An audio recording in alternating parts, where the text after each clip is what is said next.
Hello, puppies and kittens. Welcome to another episode of Blasphemers Bible with the usual assemblage. And now we are up to Job 12. And we got any opening commentary on this one? You know what? Not specifically on the verse. However, I did just post a new video this morning. I was still asleep when it premiered, but it's still there. It didn't go anywhere, and it's about. I'm sure you've heard about it, and I think that we've mentioned it on the show before. But the translation of the Septuagint, that's the first Greek translation of the Bible. The story goes that it was, translated by like 70 guys, all like locked in separate rooms, and they all translated it perfectly and stuff like that. Yeah, I talk about that story and why it's bullshit and where it came from. So that's what the video is It's a fun about. myth, but it is definitely a fucking myth. Right? Yeah. It's absolutely bullshit. But yeah, they all came. And it features cats at the crucial moments. Yes. Yay! Cats at crucial. I have one of the best jokes I've ever fucking made, and these cats fuck it up. Yeah, I think it's I don't know, maybe it's like the Jewish version of the story is like, yeah, they all magically, miraculously translated it the same, but there was like a few places where they all changed the translation on purpose, because if they had translated it literally, then the pagans wouldn't understand, or something like that. Like, right. Like they all made the same intentional theological adaptations in their little separate coveys under the direction of God, because that's how reality works. All right. Yeah, I think it was things like, if you read it literally, it would imply that there was more than one God or something like that. That's how I always interpreted it. But then I also understand that if this Satan character is supernatural and immortal and all of that, then is he not a god himself? I mean, you would hope there would be more than one. One is so lonely. Yeah, but you also can't define gods like that. We're gonna run into a lot of problems. Don't they literally call him like the Lord of this world or something like that? Yes, they do. The Lord of this world. But this world is fallen. This world sucks. This world is the world that doesn't matter. It's barely even real. Right. Like, yeah. So barely even real. No, seriously. Like that's the vibe you get from reading like the New Testament stuff when they're talking about the Lord of this world, because he's basically the Lord of material things, and material things are fleeting. So like it's barely even real. Okay, so like, he's the god of the material world. It sounds a bit. It's too physical. The spiritual world, that's the real one. Yeah, remember the layer cake heavens? That was about the flesh is the lowest and most corrupt, and that's where we are. And then the lowest heaven is neath the moon, and then you go up into greater and greater purity, which is more spiritual, and whatever your cult will tell you how to ascend the ranks of to get away from the fleshly, and that's why none of you can have or enjoy sex, except perhaps the leader, but only because he does it to bring people's spiritual enlightenment. Okay. All right, I'm going to begin reading. I can't tell you how many cults in Christianity have done that. I'm going to begin reading if it's appropriate. Mm-hmm. Then Job replied, "Doubtless, you are the only people who matter, and wisdom will die with you. But I have a mind as well as you. I am not inferior to you. Who does not know all these things? I have become a laughingstock to my friends, though I called on God, and he answered, a mere laughingstock. Though righteous and blameless, those who are at ease have contempt for misfortune, as the fate of those whose feet are slipping. The tents of marauders are undisturbed, and those who provoke God are secure. Those God has in his hand.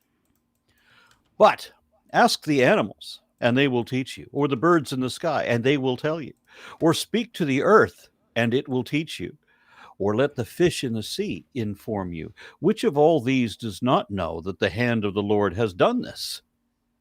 In his hand is the life of every creature, and the breath of all mankind. Does not the ear test words, as the tongue tastes food?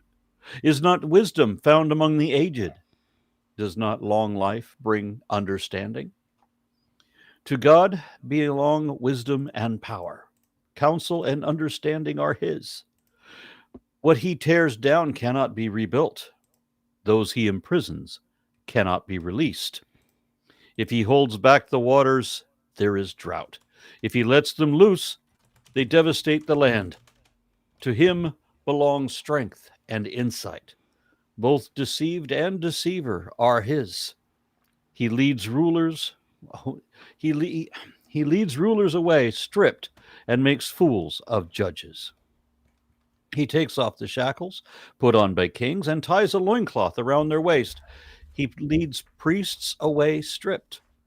He overthrows officials long established. He silences the lips of trusted advisors and takes away the discernment of elders.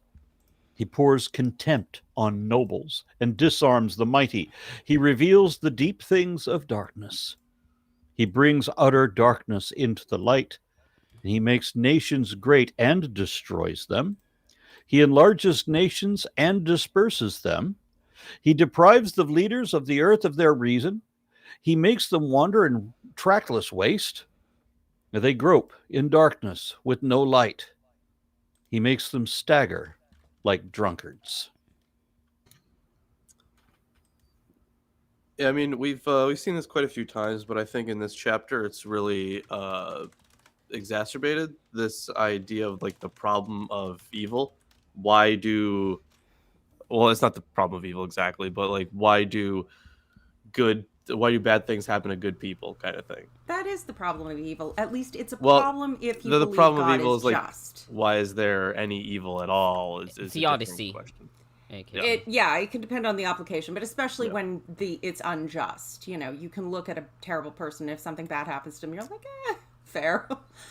But he's like, I'm a good guy. I'm just. I'm righteous. But no, God just treats me like dirt. Well, I gotta say, I love the first line. Doubtless you are the people, and wisdom will fucking die with you. Like, he is just at it with his friends. And I think I mentioned last time, I hope I did, one of the best sermons I heard on Job talked about how his friends came and sat with him in his troubles for 3 days before they opened their goddamn mouth. And that there wasn't a problem with what they were doing until then. Like, coming and sitting beside your friend who is going through shit and being there with them and shutting the fuck up is a really, really good thing. But clearly they started talking and then their egos got involved and Job is just done. He is done. And I feel it. I'm yeah. That is probably how I would talk.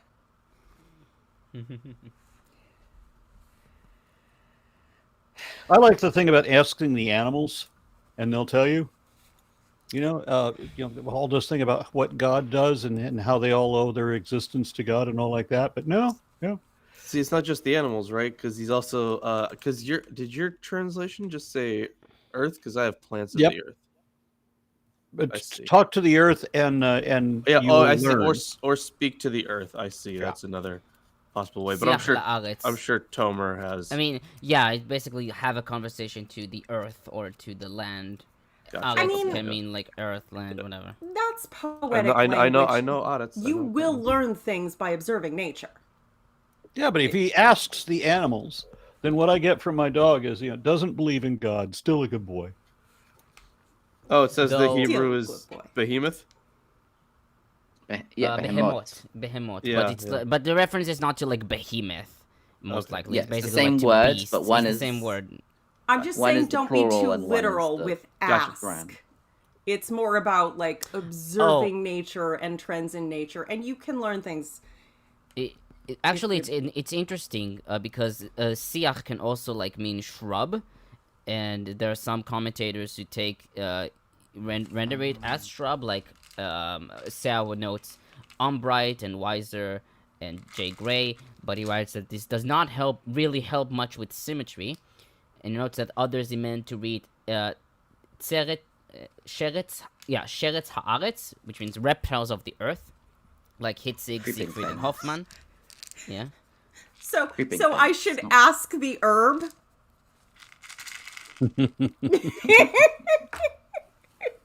All right, I will ask the herb. Job told me to. And the answer you will get is, this aggression will not stand, man. Yeah, you also get Zochalei Haaretz and Chayat Haaretz. Oh, and Tur-Sinai relates Eretz to Arabic Arad, which means termites. So, hey, Simone, your favorite scholar says that these are termites. By the way, Lawrence, where's Chrissy? Am I Chrissy's keeper? Sorry. Yes. I don't know.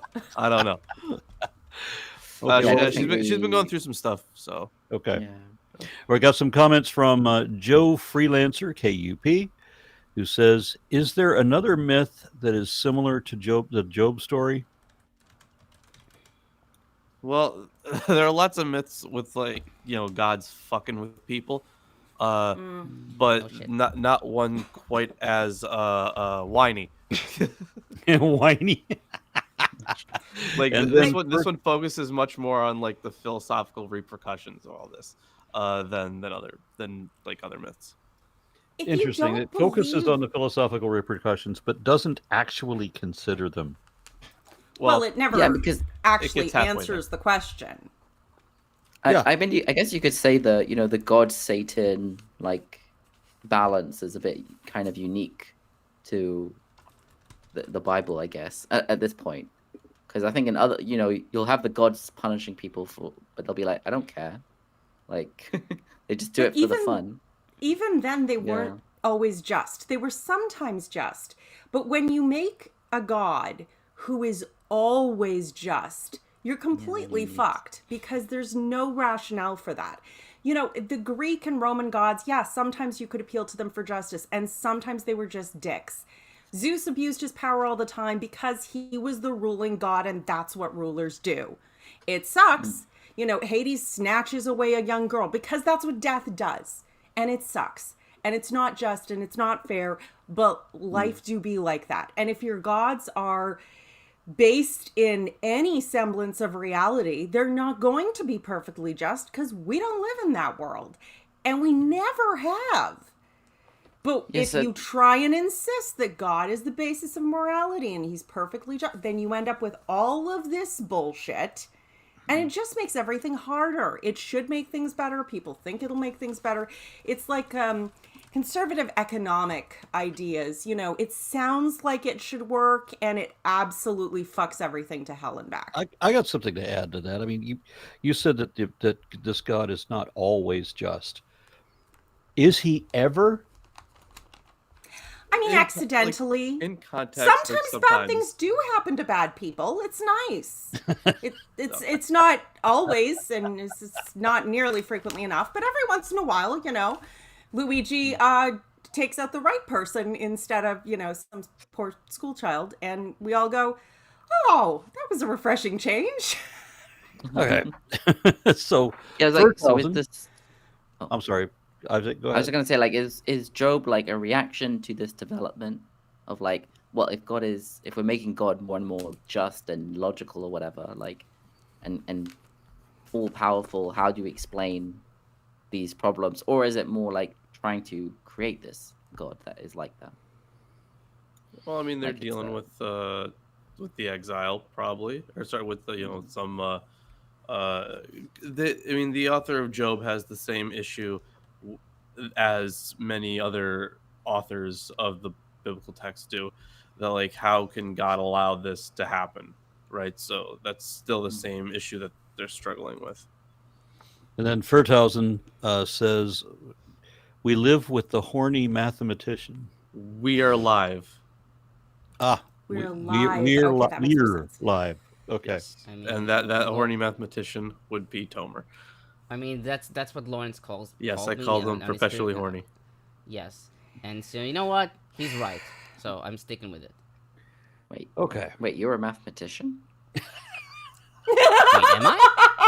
I mean, Isaac, I love you so much right now.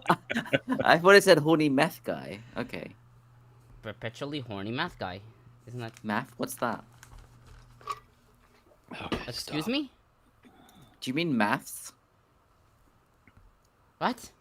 Isaac, Stop it. stop. You're so British. Please leave. What? It's mathematics, not mathematics. Isaac's right, though. Math.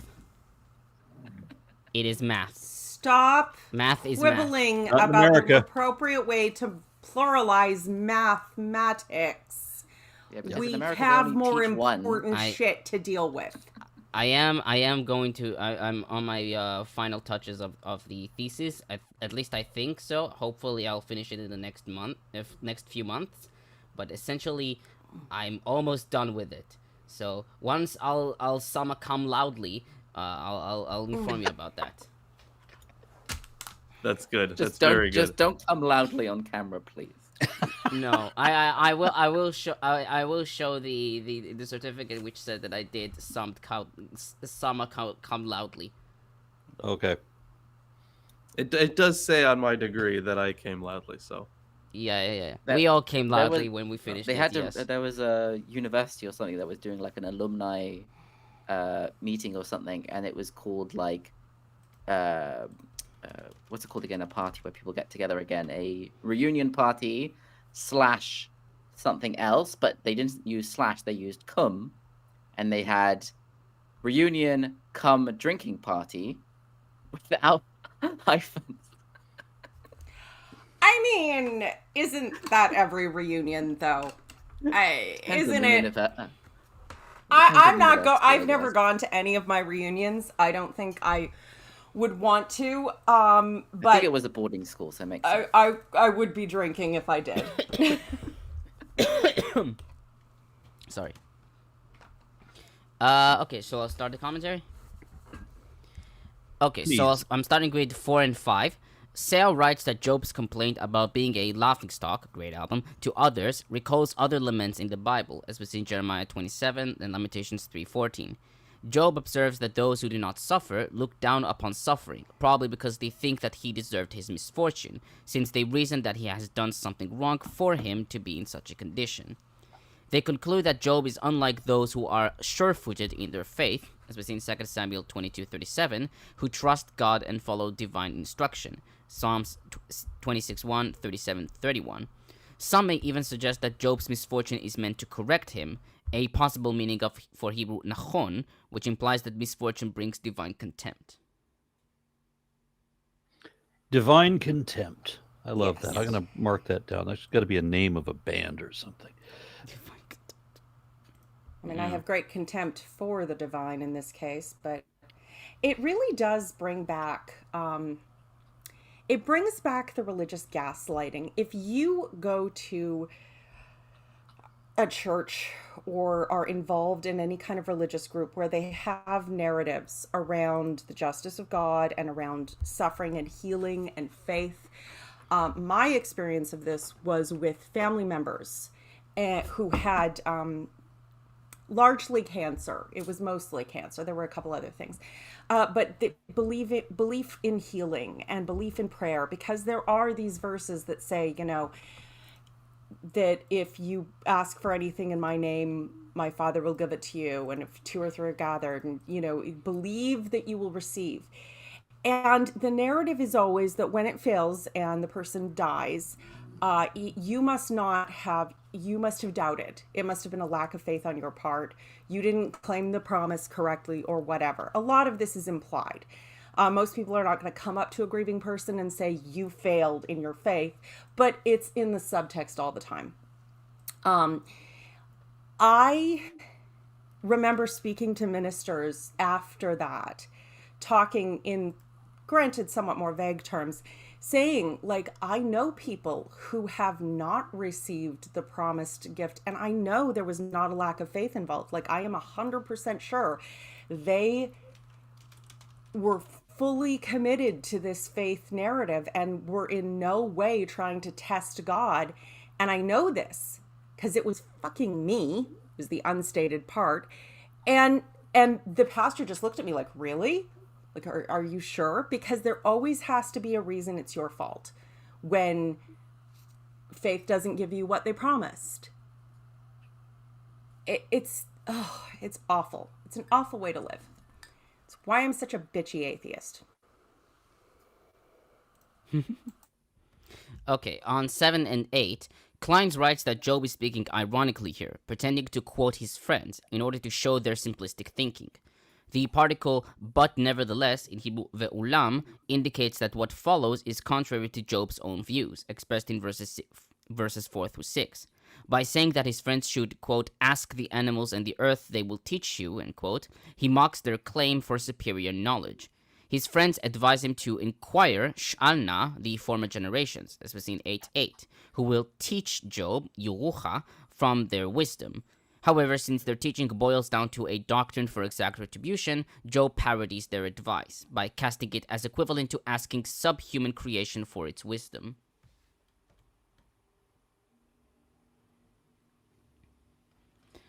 On verse 10, Hartley comments, quote, not only has God made all creatures, he has control over every person's life. The phrase every living creature may include the animals, but it specifically refers to people, as the parallel term humanity, ish, indicates. Compare 30:23. A human being is similar to an animal in that both are living creatures, in Hebrew nefesh chai, and composed of flesh, basar. But human beings are distinct in that they alone possess spirit, ruach. Only in one Old Testament passage is spirit associated with beasts, in Ecclesiastes 3:21. God sustains human life and directs human destiny. There is nothing that takes place on earth outside of his governance. All is incorporated into his purpose. With these words, Job is questioning, without denying God's sovereignty, the proposition that God immediately carries out retribution on all evildoers.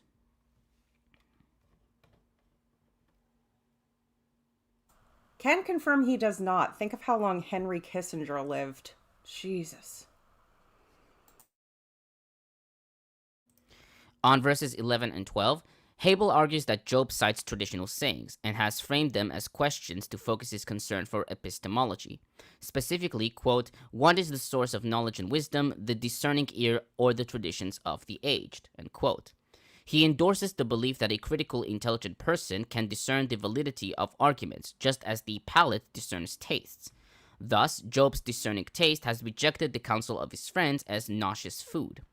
While his friends, and Bildad in particular, have argued from collective experience and ancestral wisdom, Job claims that his experience gives him the right to judge their claims. Job doesn't claim to have superior wisdom, quote-unquote, to his friends, but rather claims to have a discerning ear of experience, which constitutes the ground of his knowledge. This wisdom, which controls the success of life, is ultimately retained by God.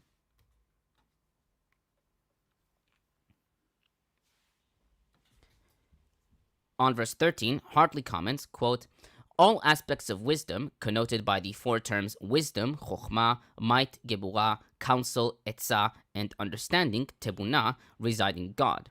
That is, God possesses both the wisdom to plan the best course of action and the might or power to carry out that course. In ancient Near Eastern myths, the qualities of wisdom and power often resided in different gods. The strongest gods, not being the wisest, did things that often had terrible consequences.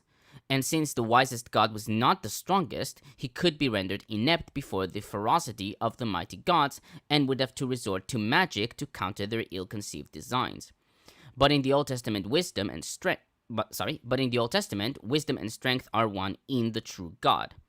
The following hymnic lines testify primarily to God's power over all earthly leaders and nations, with the inference that all of his mighty deeds are accomplished in wisdom, and that no earthly ruler or nation is strong enough or wise enough to resist his purpose.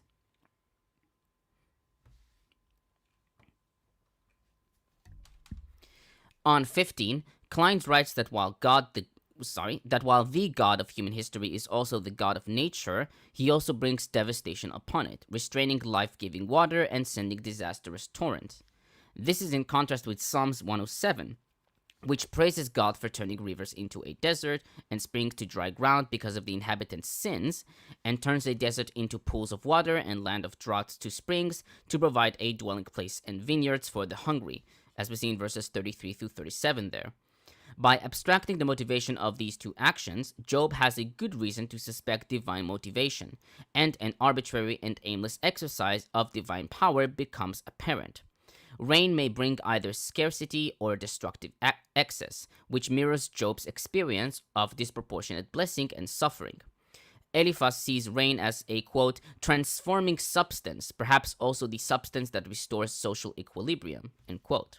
But Job sees it as part of a pattern of excessive and gratuitous divine action.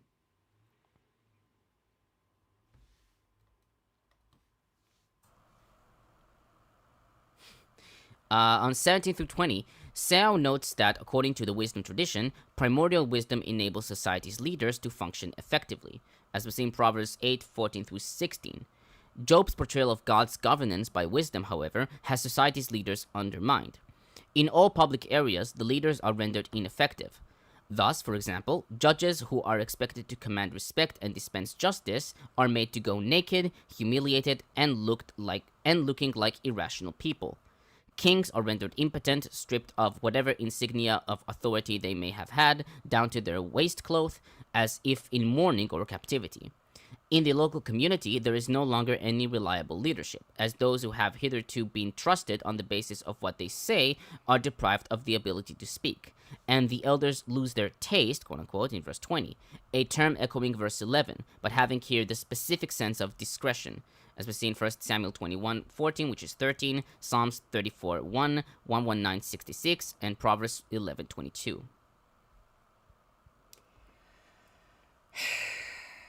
Yeah, sometimes life sucks, and sometimes everything goes to pot. I feel like if you look at, the Wheel of Fortune image as just sometimes life is like that, you can accept that it's like that and yet accept that sometimes it's incredibly unjust. Like, they want this radical acceptance that only comes with being honest about the nature of reality, but they don't want to give up an imagined moral high ground. And this tension between these two rationally and morally incompatible positions, it's led to a lot of bullshit over the years.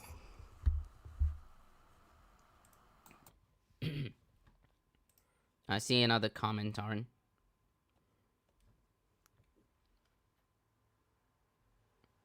Aaron? All right, yeah. So Dilchi1, I guess is how I say that, says, I'm kind of new to these topics, but is Jesus Christ collection of multiple people? Is Jesus Christ collection of multiple people, or was there an actual single person who created a successful cult? And does Aaron listen to SOAD? Those are the two most unrelated questions I've ever heard. Well, Aaron can answer the second one. The first one is the topic of a great deal of debate. I think we can say even if there was a single cult leader, stories of other cult leaders definitely influence the mythos. So, yeah. For that reason, I would say that there are too many GZI. There wasn't just one Jesus. There was all the stories. And remember, I'm not just limiting to canon, because this is all arbitrary decisions, right? I was talking to Bart Eerdmans. He said that there are dozens of other gospels, not just 16. I thought there were 16, but he says, no, there's dozens. Or there's more than a dozen, certainly. And no, that's more than that. There's dozens. So all of these stories, and and some of them contradict each other, and they can't all have been from the same guy. And if I would go further, I would think that we know that what we know about Dracula, historical person. If you bring Dracula forward in time. Wait, does Aaron sound underwater? Yeah, is that just me? StreamYard acting up. you go on now. Okay. What we know about Dracula as a historical person, right? You bring him forward in time, have him watch any of the movies ever made about him. He's not going to recognize himself in those movies. Not even the parts that go back to when he was Vlad Tepes, Vlad the Impaler. He's not even going to recognize that. Likewise, Robin Hood, that guy's not going to know who Maid Marian is. Bring him forward, have him watch the movie. Who the fuck is Maid Marian? King Arthur, same thing. So we have all of these historic characters may or may not have existed. King Arthur may or may not have. Robin Hood almost certainly did. Vlad Tepes literally did. Definitely did. But we don't have accurate history for any of them. The stories that we have about them are things that were added to that never actually happened. And a lot of these stories are actually based on other characters and just kind of added to that one. I know that a lot of times the argument that many scholars and just people invested in this topic have made for a historical Jesus is the fact that there is an obvious attempt to harmonize disparate stories. And I don't argue with that. There is absolutely an attempt to harmonize disparate stories. I just don't understand why that's a sign of that either of them was ever true to begin with, because people make shit up, yes, but they also adapt what they've heard. They hear things. There's second hand, third hand, fourth hand. Soon you've got, my aunt's, my best friend's cousin's boyfriend's girlfriend heard from this guy who knows this kid who saw Ferris pass out at 21 Flavors last night. And then you end up with all these different things. And then you look at what was happening in the world at the time. The Jewish people, there had been some, Greek influence, there had been some philosophers, but then, Jerusalem is taken out, the people are scattered. There is no way to verify anything. And everybody is frantic, desperate, and stories are cross-pollinating all over the place. I don't see any reason to believe that the harmonization is based in accurate stories. I think you can have a great deal of harmonization of things that are rumors. And trying to harmonize rumors will build a whole new thing that... yeah. Very simply put, I think the best way to explain all the available evidence is that there was some guy preaching, some apocalyptic prophet, who was, because that was also a common thing at the time, and he was just another one, and he had a cult that got very successful after his death. And so we had a first century faith healer. A whole bunch of stories were attached to him later, as is tradition. Happens to people who are either mythological or real. Doesn't really matter. It happens all the time. So I think that the best way to explain all available evidence, however, is with a single person who later had a whole bunch of myths attached to him. But The also overwhelming to me, it's just Occam's razor. To me, the overwhelming opinion is that there was a guy who ran a death cult where he was a faith healer. He had no idea what actually caused diseases. He believed in magic. He believed in magic words. He believed in curses and blessings, that sort of thing. And importantly, he told his followers that they had to give up everything for him. They had to give him all of their money, all of it. And that he would he promised that he would take care of the poor with that money. Mm-hmm. And then he promised them great riches after they die. It's hard to say what he would have actually said, because the words of Jesus are a totally different thing. Like, you could go back to like, the Jesus Project, but the Jesus Project has its own flaws. So like, it, aside from him being like some kind of apocalyptic prophet at the time, there's not much we can actually say about his teachings. Well, okay, fair point. We have the things that the canonized Gospels say that he said.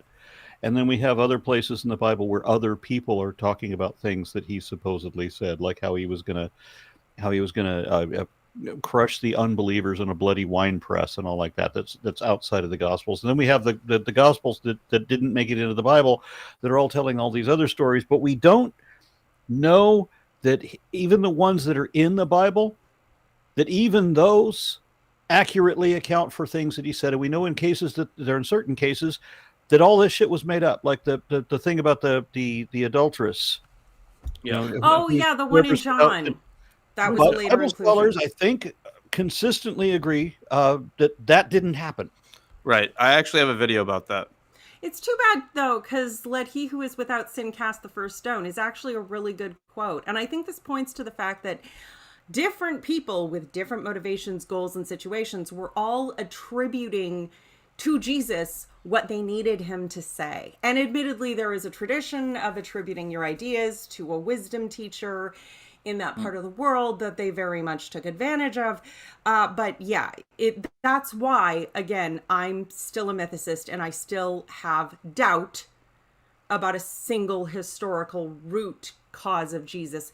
Again, I'm more on Aaron's side with the Jeezy. Jesus is the plurality. There was an infestation of Jesuses. It's not that there was no Jesus. There was too fucking many of them. I know. All like gophers popping out of the ground. It's like the Life of Brian and the when he drops out of the alien spaceship for no fucking reason on top of the prophets. Or Jesus Christ Superstar, when Pilate says, "You Jews produce messiahs by the sackful." It's true. It's true. Oh my god! Messiah, they were that era's version of Crypto Bros. Get your Messiah on a stick. Oh my god, it was like Crypto Bros. It was like the new salvation. No, buy my salvation. No, buy my salvation. Get 20% off my salvation. Right. So we're talking about things Jesus did or did not say and that we don't know. My favorite quote from Jesus is in I think it's in the Gospel of Thomas, when they ask him how he feels about circumcision. And Jesus reportedly says, if God meant for people to be circumcised, they would be born without foreskins. Oh, I thought you were going to mention the thing where he said that everyone is... God, what did he say? Like everyone's actually a man or something like that. Sorry, women spiritually become men when they convert or something. That was fun. So are you saying to me that they are spiritually trans? Yes. Is that it? Yeah. This particular vibe was based in a type of Gnosticism that involved the idea that men were rational and women were emotional, which so you take on the spirit of a man. Yeah. So that women would become more masculine in their virtues, which, if you've ever been around the guys who call women emotional, they're usually doing so in the middle of a temper tantrum while a tired woman stands behind them waiting for them to stop tantruming so she can get actual shit done. That was literally the husband and wife that owned one of the businesses I worked for. That was literally their whole vibe. So yeah, it's I would like to tell all those men to go fuck themselves, because they are the most irrational, temperamental little boys, and I am not dealing with their egos anymore. Just sorry, I just have to address this to the Christian in chat that I see. I've looked into the Gospels more than you have. I have forgotten more about the Gospels, in fact, the entire Bible, than you will ever learn. All right, so sit the fuck down. Aren't you the one that can read the Greek in which the Gospels were written? Yes. I guarantee this child in the chat can't do that. But you didn't read it in the Spirit. Yeah. So can you learn more that weed on then? Duolingo? More weed for everyone. Let the Spirit guide you. Yeah, there seems to be a bit of a meme now about how like Christianity has thousands of documents. Yeah. Oh, but I did more than any want historical to. character. Oh, I bullshit. did want to point out, Aaron, did we ever get an answer to if you listened to System of a Down? I've heard them, of course, but have never gone out of their way, got out of my way to hear them. I looked up their hits just a moment ago. I couldn't even recognize one of them by name. I think that like they do that thing where you have many different. It sounds like many different songs in one song, and I kind of don't like that. So it's not really my thing. Like I can like pick out parts of songs that I like, but then it like changes and then it sounds like a different song, and like I know it's not. I know it's part of the same song. You don't like Bohemian Rhapsody?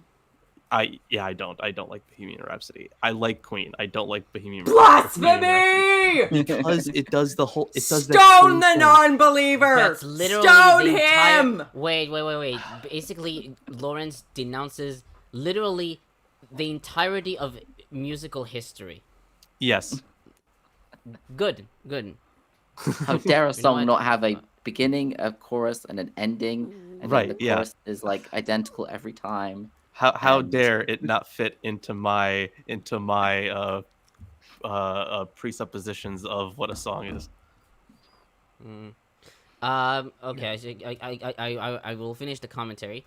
So 23 through 25, Hartley comments, quote, God rules not only over mighty leaders, but also over the great nations. Yes, I know. They rise and fall at his command. He allows a people to become great and spread out, i.e., a nation increases its territory through diplomatic intrigue and conquest. But in time, God sees to it that the nation falls in defeat and its people are dispersed.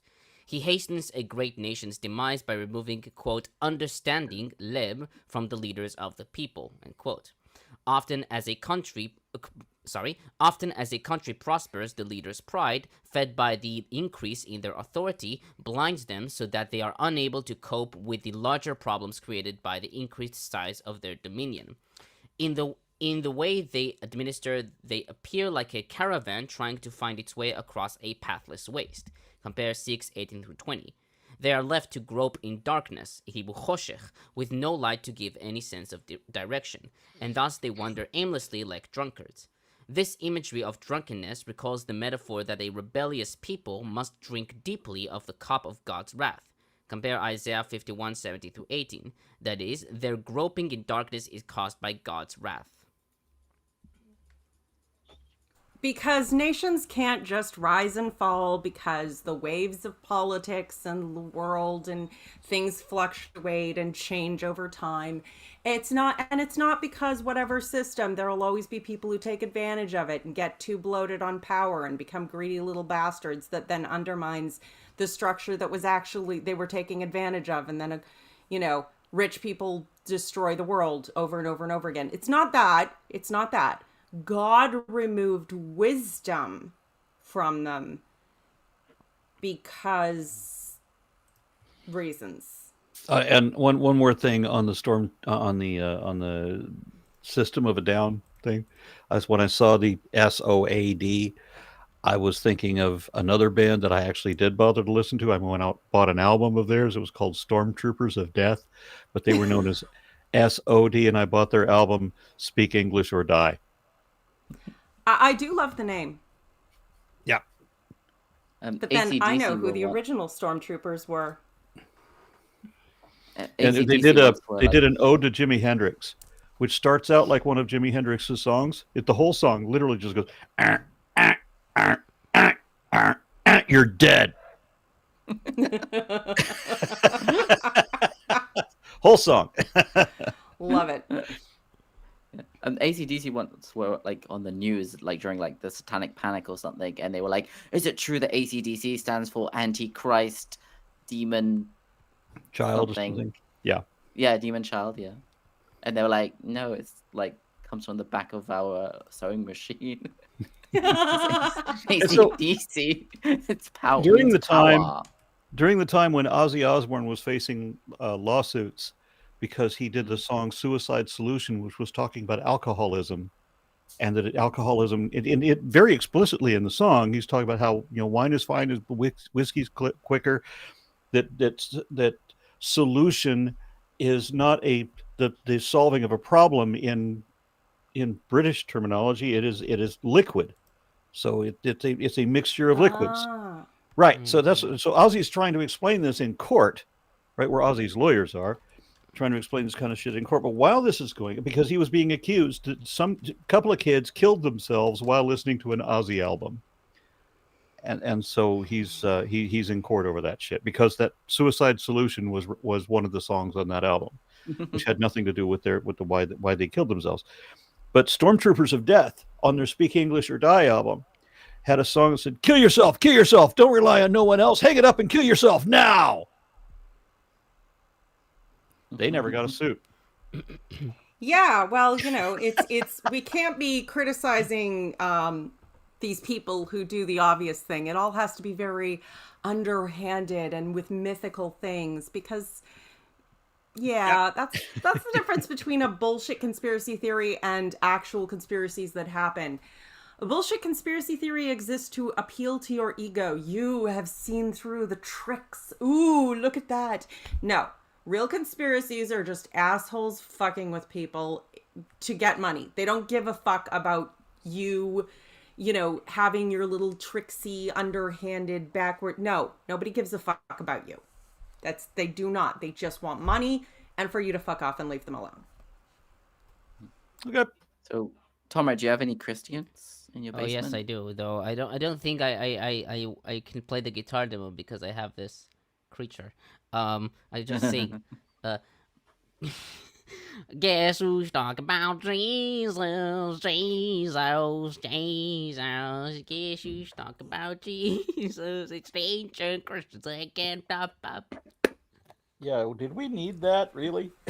Yes, it's a tradition. That's it. No, it is. I think you just used the audio recording from last time. Yeah, we have an audio recording, and I prefer a puppy anyway to the guitar, so we just...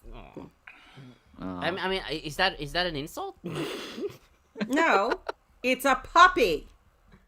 I mean, it's a 5-year-old puppy, so but it's still a puppy. Yes, all dogs are puppies. Shut up. Yeah. Okay, so I basically my python. I basically worked like everyone. So all the fathers agree in considering Job's reproachful and critical words against his friends to be amply justified and correct. In their speeches, Job's friends show only false wisdom and conceit, according to Hesychius, Philip, and Didymus. Though Job is blameless and in the power of God, according to Chrysostom, his friends want to show that he is punished because of his sins, while they are secure from afflictions, according to Julian. God tests the righteous and shows tolerance with sinners, according to Hesychius. And that's a long one. In the second part of Job's speech, the fathers distinguished and underlined two main aspects: the moral and edifying content of his words, and an openly prophetic and allegorical meaning that is constantly placed side by side. So they describe, through Job's words, the power of God, and they discuss the possibility granted to the faithful to grasp it, according to Chrysostom, Didymus, Gregory, and Julian. At the same time, they recognize in Job's words constant hints and figures of the advent and passion of Christ and of his universal and eternal power, according to Chrysostom, Philip, and Olympiodorus. Ephraim reads in Job's words a foreshadowing of the figure of the high priest who symbolically represents both Christ and the new priest in the Church of Christ. God's true priests are led away sacrificially in order that they may be astonished at the prodigies that are brought out against the impious. Christ destroyed death when he took it by humbling himself to die in it, according to Philip. Yes. The stupid burns. Yeah. Really, that's it? I know. Yeah, that's it. Okay. Okay. So we're moving on to 13. Sorry. Yes, 13. Yes, nothing happened. Yes, chapter 13. And then nothing happened. Chapter 14. Wait, they're comparing Jesus to the priest in this chapter who goes naked and is mad. Yeah. I mean, I wait. Let me just check on Ephraim real quick. And leads Temple 7. Yeah. Verse 19. He makes priests go about naked and leads Temple 7 astray. Yeah. So he writes. Wait, is that it? Yeah. These words must not refer to the sons of Aaron, who did not live anymore at that time, but to priests such as Job himself and Melchizedek. If the narrative is about real and holy priests, how is it said that they are led away in amazement? Evidently, they are led away in order that they may be astonished and admire the prodigies that are brought against the impious through the decision of God and through the Godhead. And so Job proceeds to relate here the admirable things that through the power of will of God happen in the sea, among the nations, among the kings and leaders, and among all those who prevail with force, deal with weapons, and are called to war. Therefore he submits. Wait, what's all this about Melchizedek?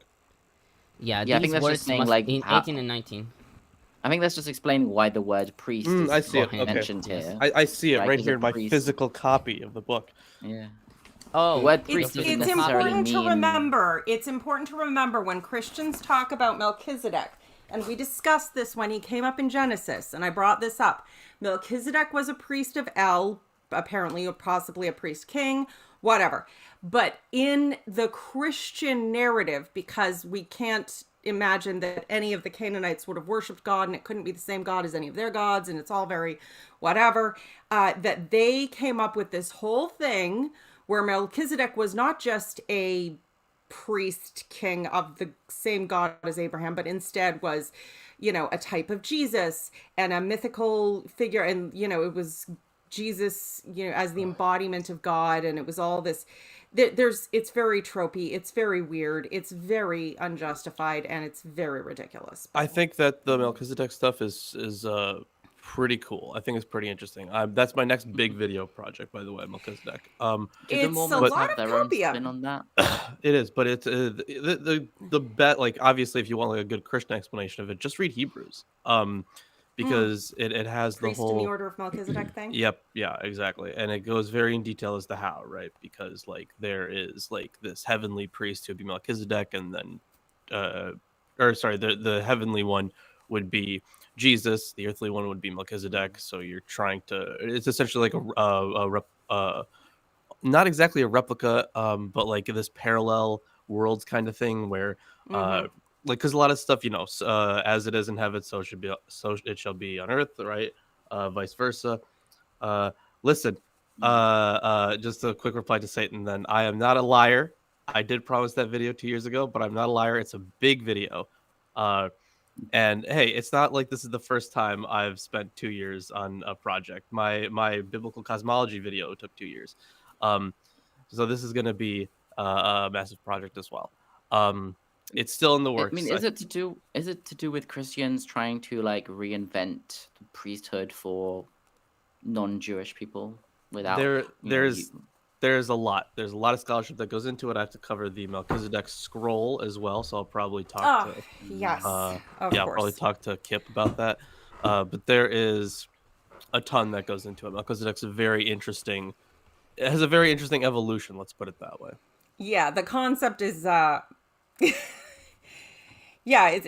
there's a lot of interesting layers of different kinds of copium, as well as different sources that are not known by all the people who are making the stories, and some of them definitely the scholars, but your average evangelical also contributes to this, and I guarantee they have not read the Scroll of Melchizedek. Well, if we're done talking about Melchizedek, we've got a comment from Satan 616. Says the story of Jesus and the woman taken in adultery was written centuries later and added to the Gospel of John in about the 5th or 6th century. Oh, was it as late as that? I didn't know. I don't think it's quite that late, but it is late. And again, I do have a video on it. It's called "What Would Jesus Do?" That's the name of the video. Well, I mean, at least I still get to say, let he who has not raw dogged a porn star while his third wife is pregnant with his 5th child cast the first stone. There was the Jewish girl in like a public school, and the Christians always be trying to convert her and stuff, and they'll be like, and she's like, okay, so what does it mean to be Christian? And they're like, well, what you just, whenever something comes up, you ask yourself, well, what would Jesus do? And then so the Jewish girl was like, well, Jesus would be Jewish, so. I mean, she's not wrong. I saw that only last week, and I very much appreciated that joke. It's a good one. Are we moving on? Yeah. Yes. Who wants to read 13? Yes, I suppose I can read, if I still have that ability. You can read? I know, right? You suppose you can read? Let's see if I can read. Lock me has no. I'll stop. No, he can't read. That's difficult to actually do. Look, my eye has seen all this. My ear has heard and understood it. What you know, I also know. I am not inferior to you, but I would speak to the Almighty, and I desire to argue my case with God. As for you, you whitewash with lies. All of you are worthless physicians. If you would only keep silent, that would be your wisdom. Hear now my reasoning, and listen to the pleadings of my lips. Will you speak falsely for God and speak deceitfully for him? Will you show partiality toward him? Will you plead the case for God? Will it be well with you when he searches you out? Or can you deceive him as one person deceives another? He will surely rebuke you if in secret you show partiality. Will not his majesty terrify you and the dread of him fall upon you? Your maxims are proverbs of ashes. Your defenses are defenses of clay. Let me have silence, and I will speak, and let come on me what may. I will take. I know. I tried so hard not to laugh, but then Arn had to laugh. And I'm the perpetually horny guy. I right? tried so hard. I tried so. Oh my god. Okay. I will take my flesh in my teeth and put my life in my hand. See, he will kill me. I have no hope, but I will defend my ways to his face.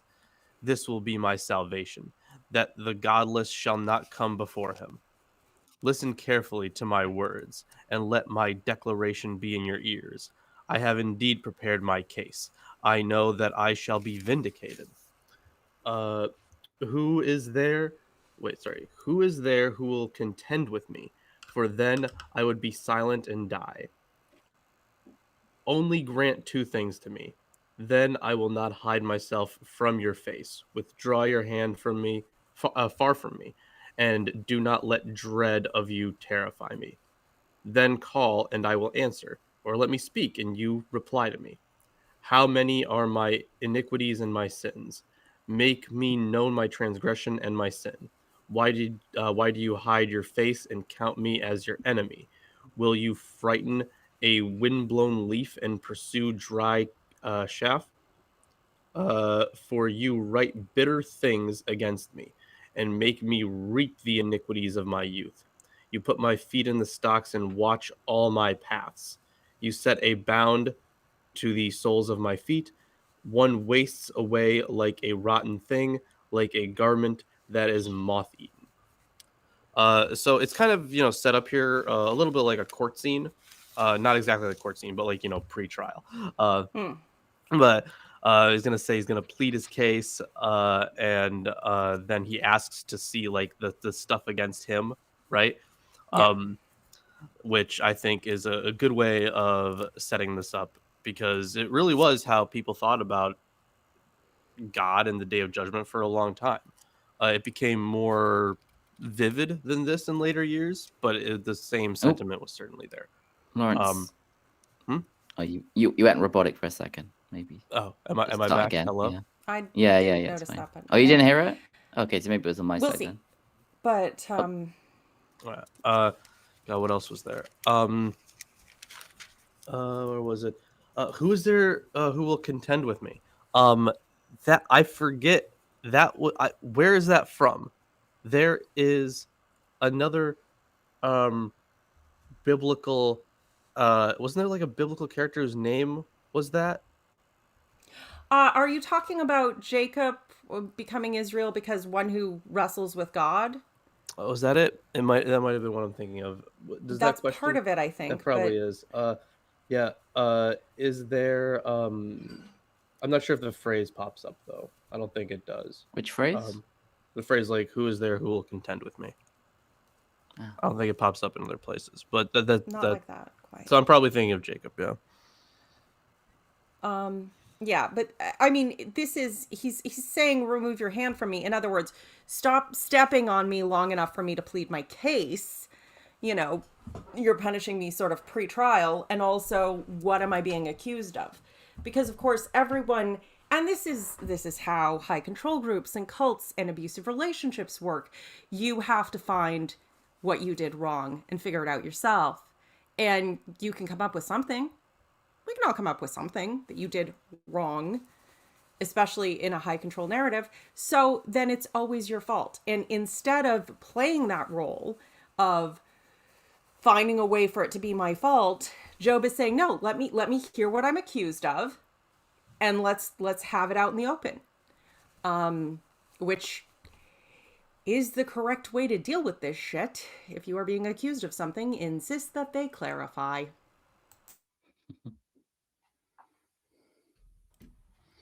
But that's resisting. And that they read you your Miranda rights before they search your backpack. Okay, so I'll start with 4 and 5. Habel writes that Job closes his speech on knowledge and wisdom with sharp accusations, which mirror his earlier mockery in 12, 2, and 3. He calls his friends plasterers of lies, compare Psalms 119:69, and physicians and worthlessness, compare Zechariah 11:17, and accuses them of covering up the truth and offering useless remedies for his condition. Their only hope for them, if they want to remain wise, is to remain silent. According to Proverbs 17:28, even a fool may be considered wise if he keeps silent. And so Job's comment implies that his friends are fools. Job ultimately condemns them as frauds, offering false answers to honest questions. Had they had possessed genuine knowledge of truth, they wouldn't have revealed it to him. You're muted, Lilith. Lilith, Yeah. you're muted. Sorry, thanks. He's not wrong. I was just saying one of my dad's favorite proverbs, because my dad did like to quote proverbs a lot. And one of his favorite proverbs was, better to close your mouth and have people think you're a fool than to open your mouth and remove all doubt. I don't think that one's from biblical proverbs, but he wasn't wrong. Okay, on 6 through 8, Seow notes that Job moves from wishing his friends to shut up, in verse 5, to a direct demand that they listen, so that they may listen to his case. Job uses the term pleadings, in Hebrew libot, used in Deuteronomy 17:8 in forensic context, which might be intended here as well, via the juxtaposing with arguments, tochachot. Job accuses his friends of speaking malice and deceit about God, and charges them not only with false and dishonest theology, but also as bearing false witness. By using the term lifting up the face, Job accuses the friends as showing partiality in God's favor, contrary to the law, Exodus 23:2 and 3.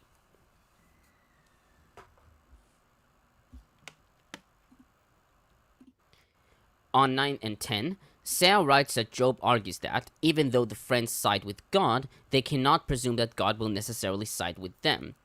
It is not guaranteed that things will go well for false witnesses when God examines them, since they cannot claim to have duped God as they have duped humans. Job argues that the friends' perjury and uncritical partiality in God's favor is in itself an offense against God, since it presumes God's superficiality and lack of concern for justice. God will, quote, affect right, unquote, with them and chastise them for their secret partiality. Not so secret, I grant you. But that is an interesting argument. And again, very much something I can relate to, that, you know what, if God is actually just, he doesn't need you to stack the deck in his favor. So how about you stop lying?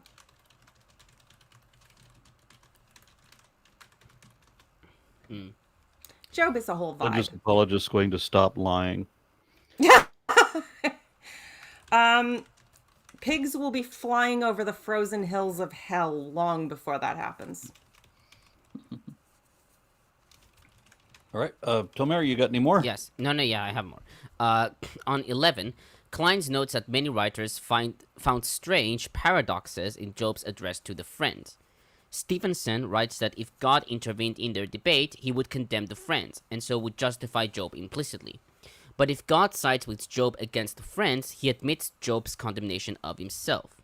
PK writes, quote, "It is noteworthy as showing the conflict of feeling in Job, that while he attacks with the utmost boldness and the unrighteousness of God's conduct, he should have such deep-rooted confidence in his righteousness as to believe him incapable of tolerating a lying defense even of himself." End quote. But Clines argues that what has emerged from the text is that any intervention by God would not be an intervention between Job and his friends. He writes that Job hopes that God will tell him what he has against him, and believes that any intervention of God would show them to be swayed by considerations external to the subject of Job's arguments. The friends would be convicted not for bad arguments, but for bad faith. He further writes, quote, "As for the question of God's righteousness, there are certainly the makings of a paradox here. But we must observe that Job's stress has been on the cruelty, hostility, anger, and disproportionateness of God's treatment of him rather than upon its injustice. To be sure, we may well say, if such behavior is not an unjust way of treating an innocent person, what is? Yet divine injustice is not what Job is talking about, at least in so many words. And so there is no overt conflict between his previous criticisms of God and his present assertion that God will be fair-minded enough to punish the friend's partisanship. A more striking conflict in Job's thinking is over the question whether God cares very much about the right governance of the world. If those who provoke God by their criminality manage to live in safety from the divine wrath, as we see in 12:6, why does Job suppose that the friend's legal misdemeanors will be unfailingly punished by God? Is it because God's own honor is more intimately involved if the friends for impure motives set themselves up as advocates for God?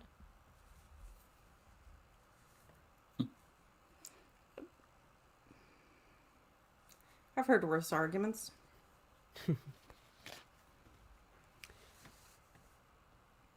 Okay, on 12, Hartley writes that Job ends his complaint against his friends by renouncing their instruction.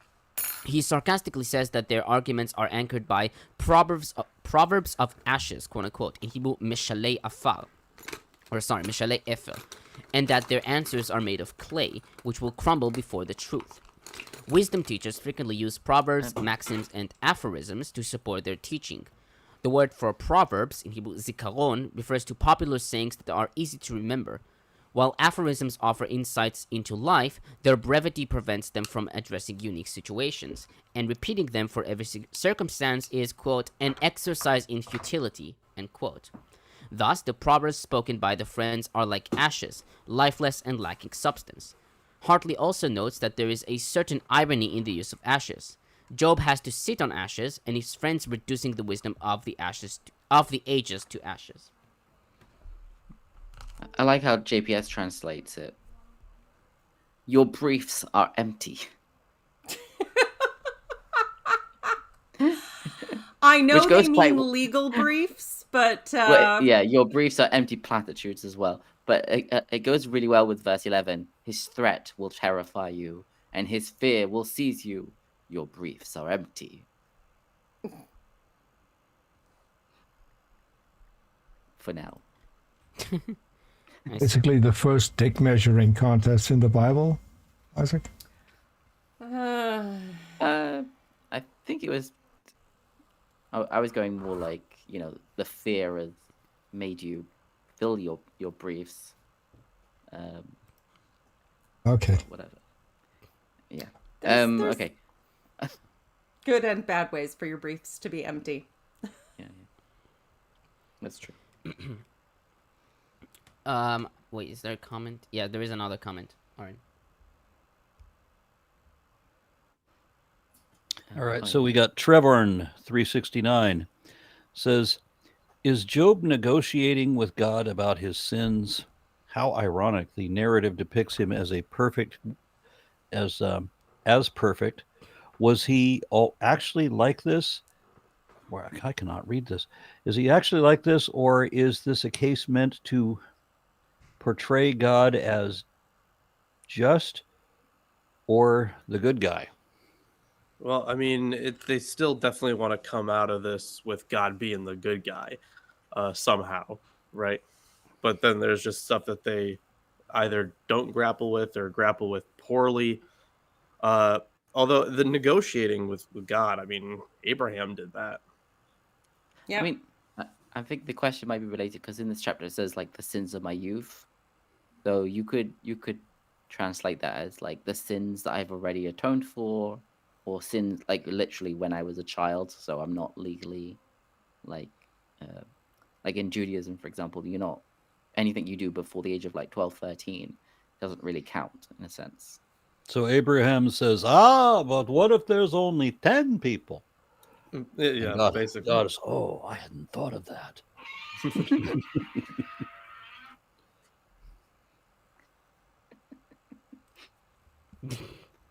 Zilla is making the minion. Okay, so I continue? On 13 and 14, Habel comments, quote, Job declares his readiness to demonstrate the courage of his convictions and arraign God regardless of the consequences.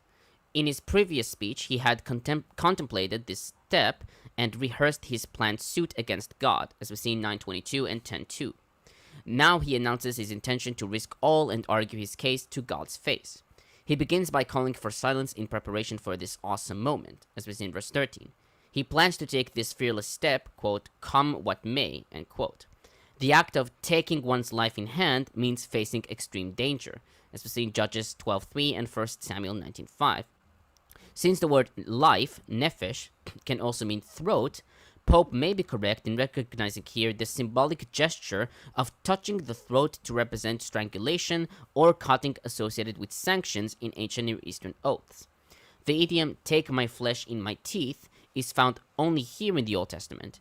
The image behind this idiom for facing disaster may be that of a beast with prey in its mouth, compare 29:17b. I don't know, if you've ever been in a really frightening situation, you can absolutely feel a choking, just your throat closes.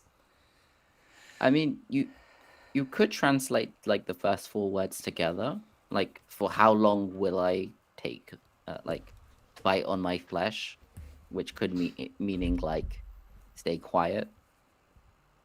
That makes sense. Mm-hmm. Yeah, I could see that. I mean, I guess I will as take opposed to it being Seow. part of the next part that's about like, taking my life in my own hands. It might be part of the first part, and it's like, should I stay quiet? Seow notes that others imagine that Job is biting himself to relieve his pain, according to Chrysostom, to force himself to be silent, according to Rashi, or to avoid crying, according to Malbim. Hertz suggests on the basis of an Egyptian parallel that the expression means to take extra care with one's own life, though the evidence is slim at best. So there, he notes that there is Sabasar without precise parallel anywhere. There is an putative analogy in Arabic, an-nafsu minhu bishidiki. No, escaped with his life between his jaws, explaining that the cliche is derived from the notion that when one dies, the soul passes through the mouth or nostrils. So the phrase means, according to Butenweiser, I am at the point of death. Yet the language here is quite different, the verb being nasa, to take up or carry, and the object is not nefesh, but basar. Sounds more like escaping by the skin of my teeth kind of a vibe. But I'll allow that, if you imagine God to be this incredibly powerful being and you're going to call his ass on the carpet for being unjust to you, you're definitely risking your life. Not that Job has much motivation to continue living at this point, but,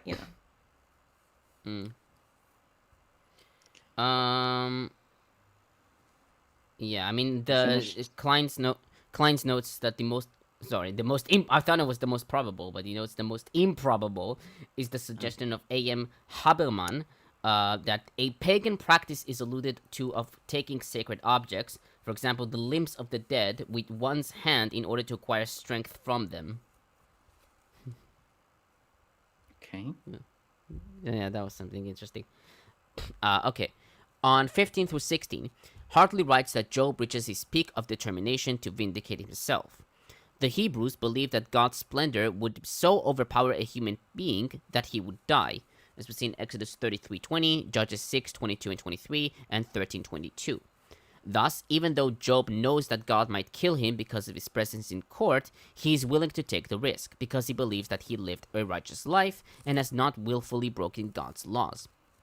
Hartley rejects the KJV reading, though he slay me, yet will I trust him, since this goes against the Hebraic thought that a person's primary opportunity to praise and serve God is in this life, as well as suggesting irrational trust. However, Job's faith is both daring and rational, qualities that are necessary to challenge God in a dispute. Job knows that only if he can dispute his case before God, he will find salvation, Yeshua, from suffering and disgrace. Job knows that there is... OT. Wait a minute. Job knows that there is no salvation outside God, so he must win his deliverance from God. This is why he rejects the friend's advice to confess to sins that he has not committed, and instead he wants to press his case directly before God. Yeah. Here, Jesus is actually in the Old Testament, you see, verse 16 right here. Yeshua. Yeah. That's so fucking stupid, though. It means savior. That's a word that has... Never mind.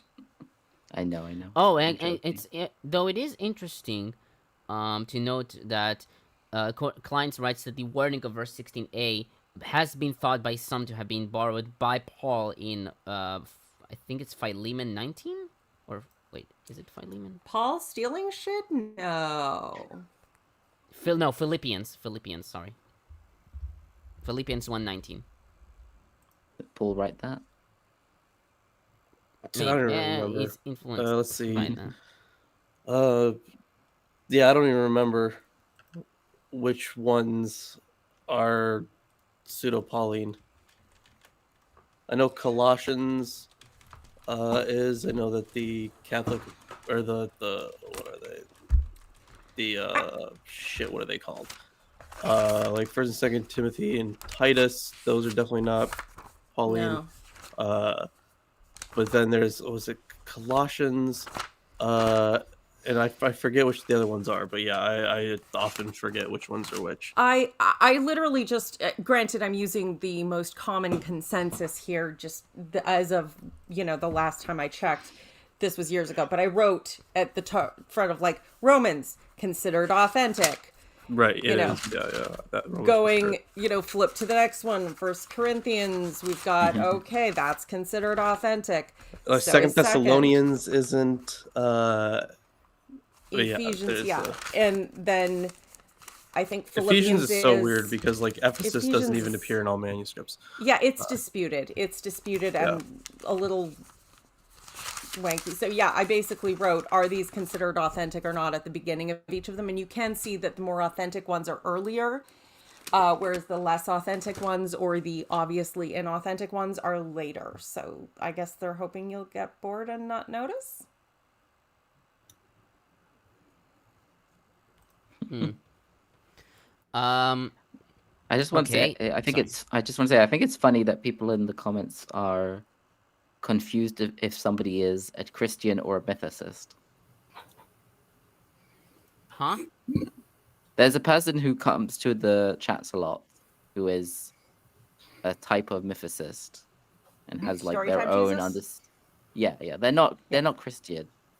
There's someone who thinks that the New Testament is just based on the Old Testament and that Jesus is based on Joshua and stuff like that. Well, I mean, a little bit, but Jesus is based... Yeah, he has his own his own theories and stuff about that, which people, when they hear it, they think that he's trying to put Jesus Christian into the OT as opposed to He thinks Jesus is all over the OT, so we should we should just get him in touch with B-Town, and then we'll have the chat cleared of spam.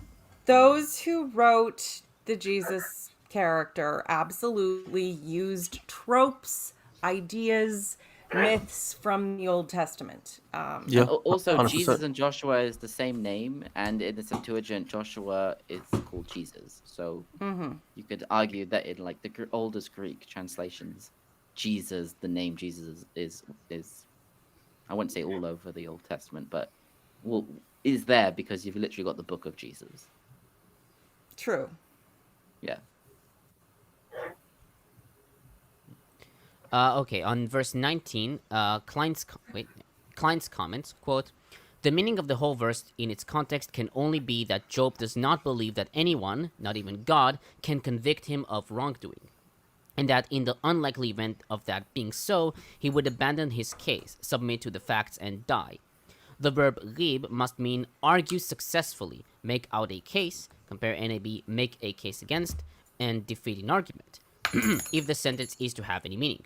But it must be acknowledged that such would appear to be a unique sense of rib, which, as G. Leitke points out, elsewhere always refers to a lawsuit as a whole, or to certain elements of it, but never to elements having to do with its conclusion, for which shafat and din are used. The present usage must be an extension of the general sense of rib, which in covering the whole lawsuit naturally also includes the final decision." Is that connected to the word for like interest? Rib? Mm-hmm.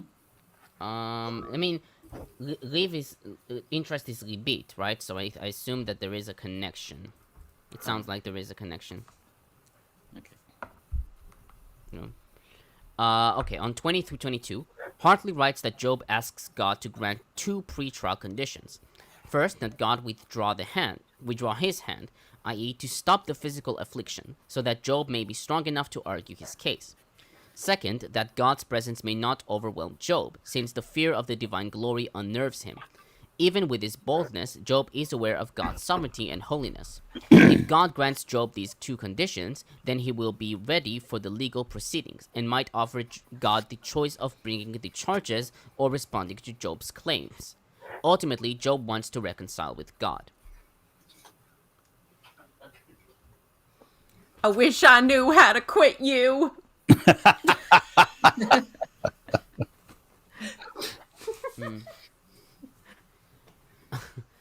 Okay, on 25, Seow notes that the blown leaf, in Hebrew aleni daf, is seen by many commentators as a non sequitur, because it doesn't seem to have any relevance with the hiding of God's face or mistaking Job as enemy. The term blown leaf is attested only in Leviticus 26:36, regarding people living among enemies as punishment for their sins. Thus, God will make the survivors in enemy territory so fearful of their enemies that the mere sound of a blown leaf, which is imperceptible to humans, will cause them to flee, even when there is no pursuer. Hartley suggested that the leaf represents a human being as a weak, frail creature, with no power to withstand a mighty tempest like God. Hakham explains, quote, "Do you fear it, and do you therefore go out to do battle against it and persecute it?" End quote.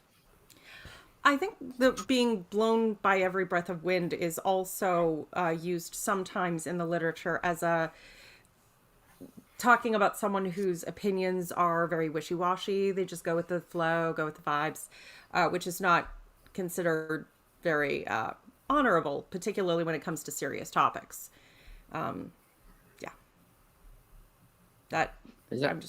That's been in other places in the Bible.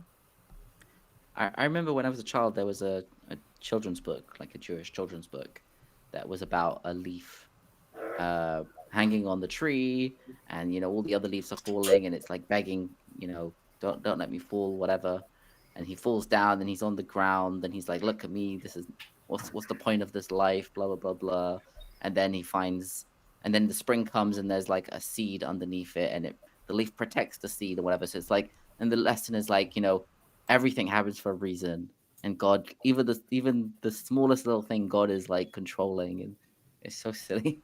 Yeah, your funny that they can destruction and pain could be the fertilizer for someone else's life. Yes, I wonder how many pawns God needs to sacrifice for this plan of his. People who had other plans of their own. Yeah. And it's interesting that people would believe this, that God controls absolutely everything, including who wins the big game and whether you find your keys. But they simultaneously argue that they have free will. But also that none of the bad things are God's fault. Because he has even when God says they are. Yeah. Who cares? Never let logic get in the way of making excuses for your abuser. And then some of them think that it makes sense when they're like, well, sometimes the answer is no. And it's like, that doesn't make it better. It's like, is that what God says to all the kids that die with like leukemia and stuff? Like, computer says no. Computer says no. Yeah. See, Isaac and I know that show. All right, are we moving on? No, I have more. I have a final comment, 26 through 27.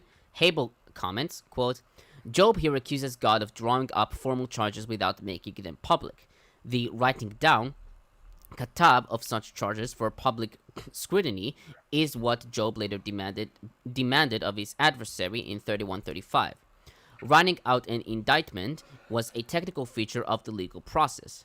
The expression writing against with al is used in economic texts for, quote, charging against the credit of, end quote, according to Dahoud. The bitter indictments, literally bitter things, may refer to acts of violence, as Dahoud suggests. Compare Habakkuk 1:6. They are obviously unwarranted indictments for which God is making Job suffer. Job is apparently being punished for inadvertent sins of his youth, since he knows of no sin he has committed to deserve his current plight.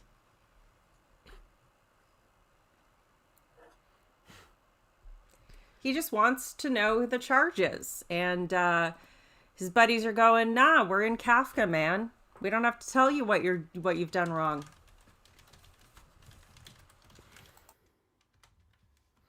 Okay, Christians, yes. So Job's reproaches and critical remarks against his friends' positions and opinions continue in Job 13. The attitude of the fathers does not change and is consistent with what they had expressed in the previous chapter.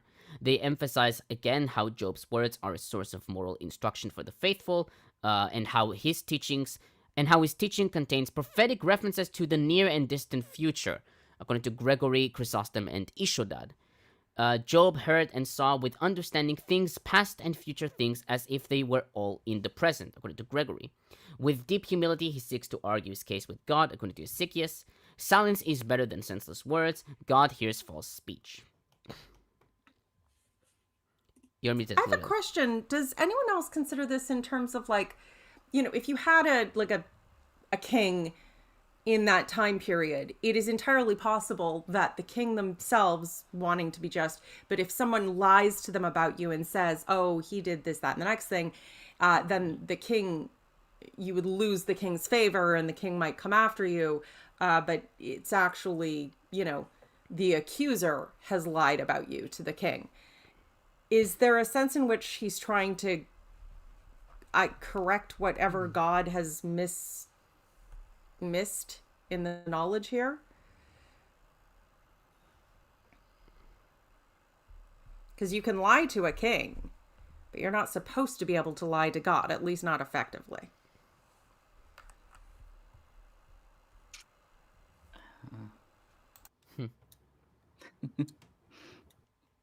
Tricky question. I have more.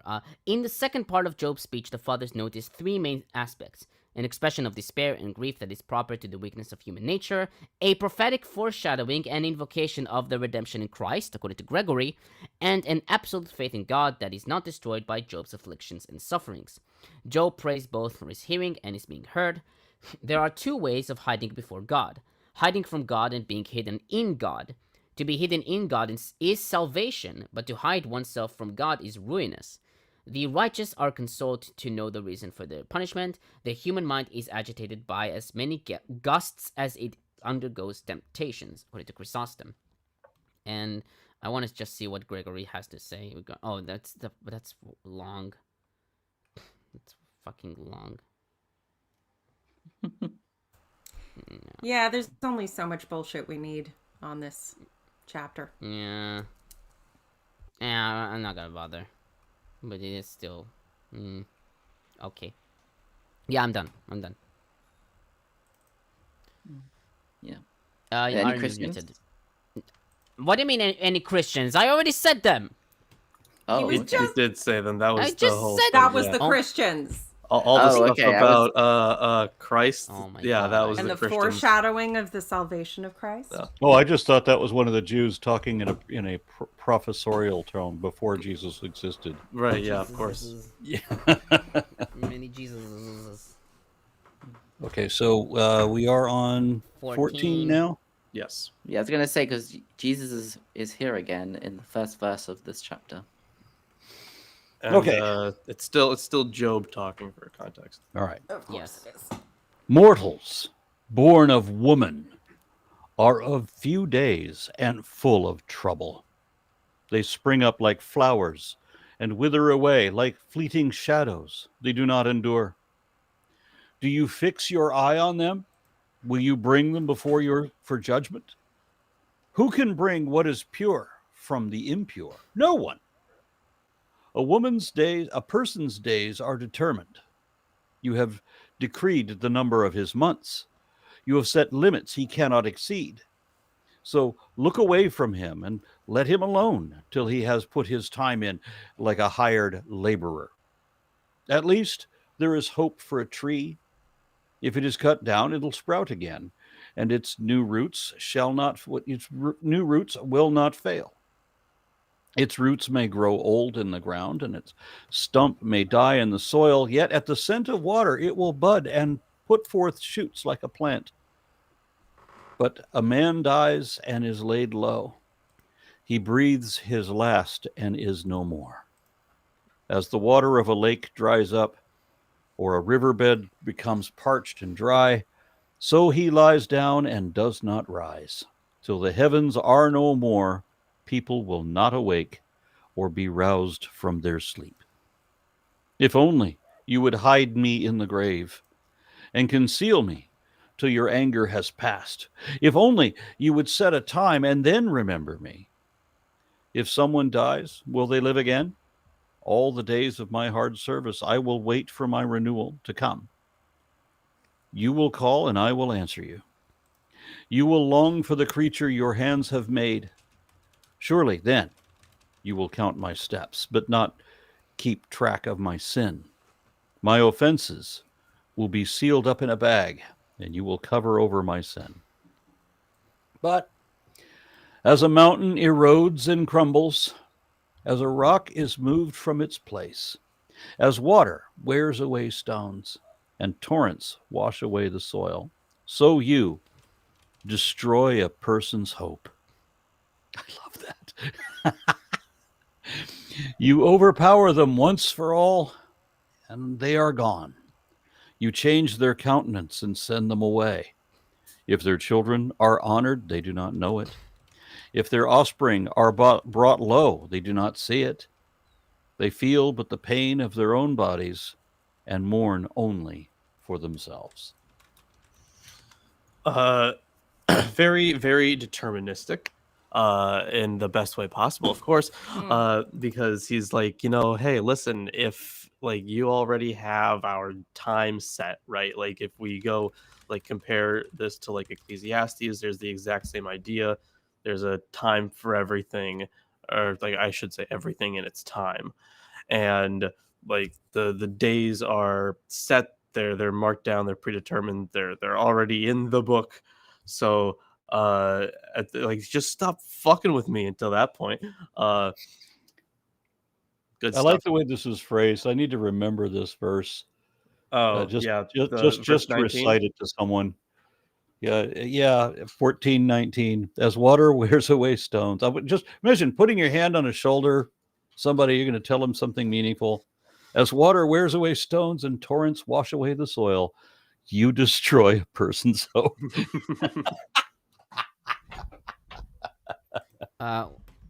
Wait.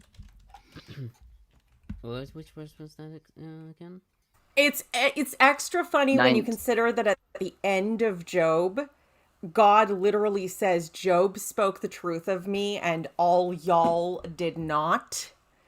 Which means Yep. God is an asshole. Yep, and there's no soul either. Important point. You lay down and you die and you are no more. There's no question about, well, where does he go when he dies? There's no where, there's no he to go. You lay down and you are no more. I mean, it does say in this chapter, like, it says something where does the data go when your computer says operating system not found? Where did it go? I mean, data literally has weight. Like you can measure, you can weigh a hard drive and kind of measure how much. But where did it go? Right? But where would all the calculators go? Calculator heaven. No robot heaven. Where would all the calculators go? I type out boobies on my calculator so I can hold it upside down. And then I press all clear. Where did it go?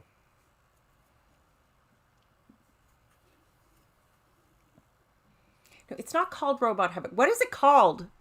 What is it called in Red Dwarf? Silicon heaven. Silicon heaven. Thank you. Yeah.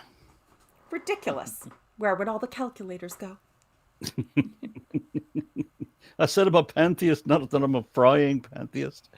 Given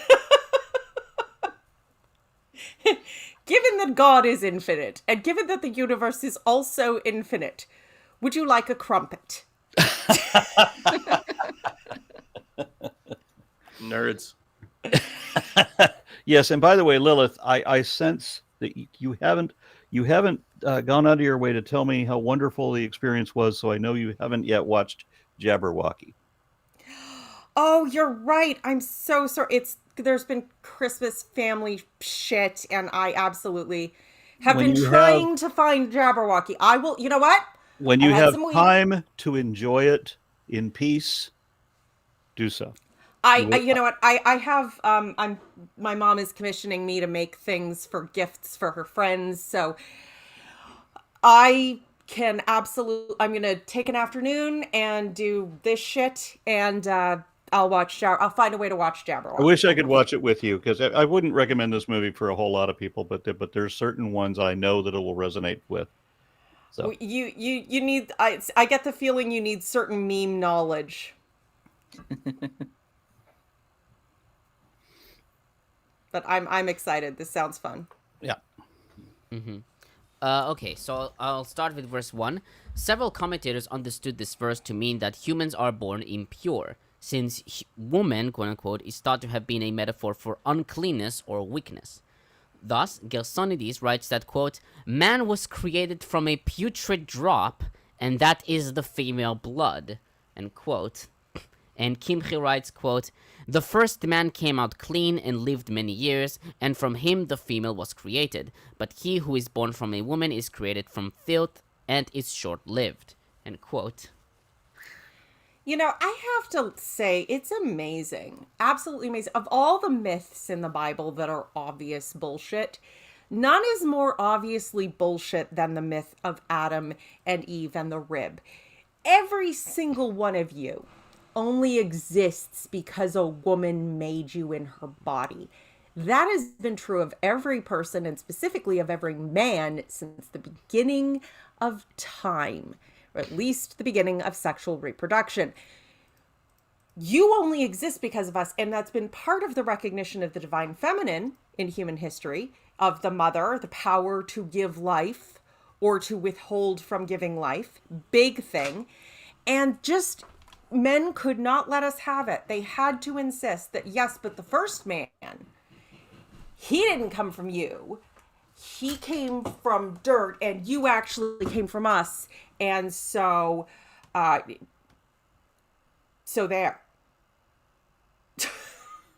Like, it's so obviously just a cope, a very sad cope. Yeah.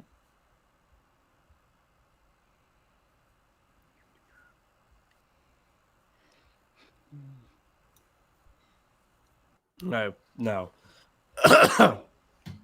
Where are we at with this? Oh, I guess Tomer left. No. Well, Tomer completed his commentary, so we move on to 15. No. Wait, hold on. Okay, so Clines suggested that there may be some folk etymology at work here, connecting isha, woman, with the verb anash, to be weak. Tur-Sinai writes that the reference may be to the unclean state of a woman in childbirth, and even in conception. Compare Psalms 51:7, quote, "Behold, I was begotten in iniquity, and in sin did not my mother conceive me," end quote. Seow, however, citing Newsom, notes that the expression is synonymous with being human, since every human is necessarily born of woman. He writes that this view of mortals is derived from the story of Paradise Lost, where the first mention of birth comes at the heels of the fall of humanity, and the consequent loss of immorality, as we see in Genesis 3:16 and 19. This is reinforced by the mention of Adam here, according to Hesychius. Adam, yes. Adam, yes. Like, Adam, how many Dams are we talking about? Just one? Adam? Oh my god. No. You know what? No, I'm done. Goodbye.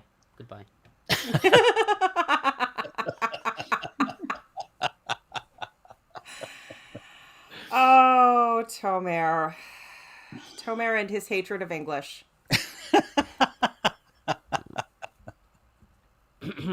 Yeah. I think Adam was a bit of a dum-dum, but that's just me. Yeah. Okay, on 4. Habel writes that it is unnecessary to relate impure in this verse, tameh, to the woman in verse 1, according to Rowley, and compare Rashi, from a putrid drop, and semen, which is unclean. Or that Job links clean or pure in Hebrew tahol with the cult. Rather, Job answers Eliphaz's claim that no one can be morally pure before God in 4:17. Job probably uses pure in the sense of legal innocence, and impure of legal guilt. If humans are naturally impure, then they have no hope of being acquitted, or at least that the pure cannot be extracted from the impure. While the tradition agrees with Eliphaz, it doesn't deter Job from attempting to prove his innocence, in spite of his apparent impurity.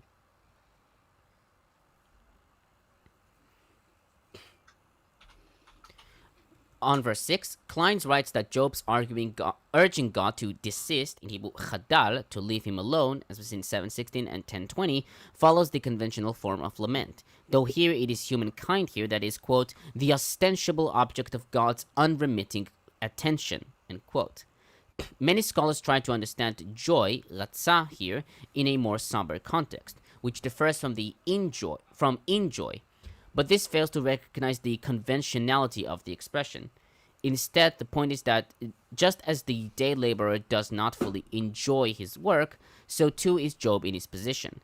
This term has a certain irony in it, as if Job says that he'll take whatever pleasure he can from the rest of his days. It would be a relief to get rid of the burden of God's scrutiny once he has taken his eyes from off humankind.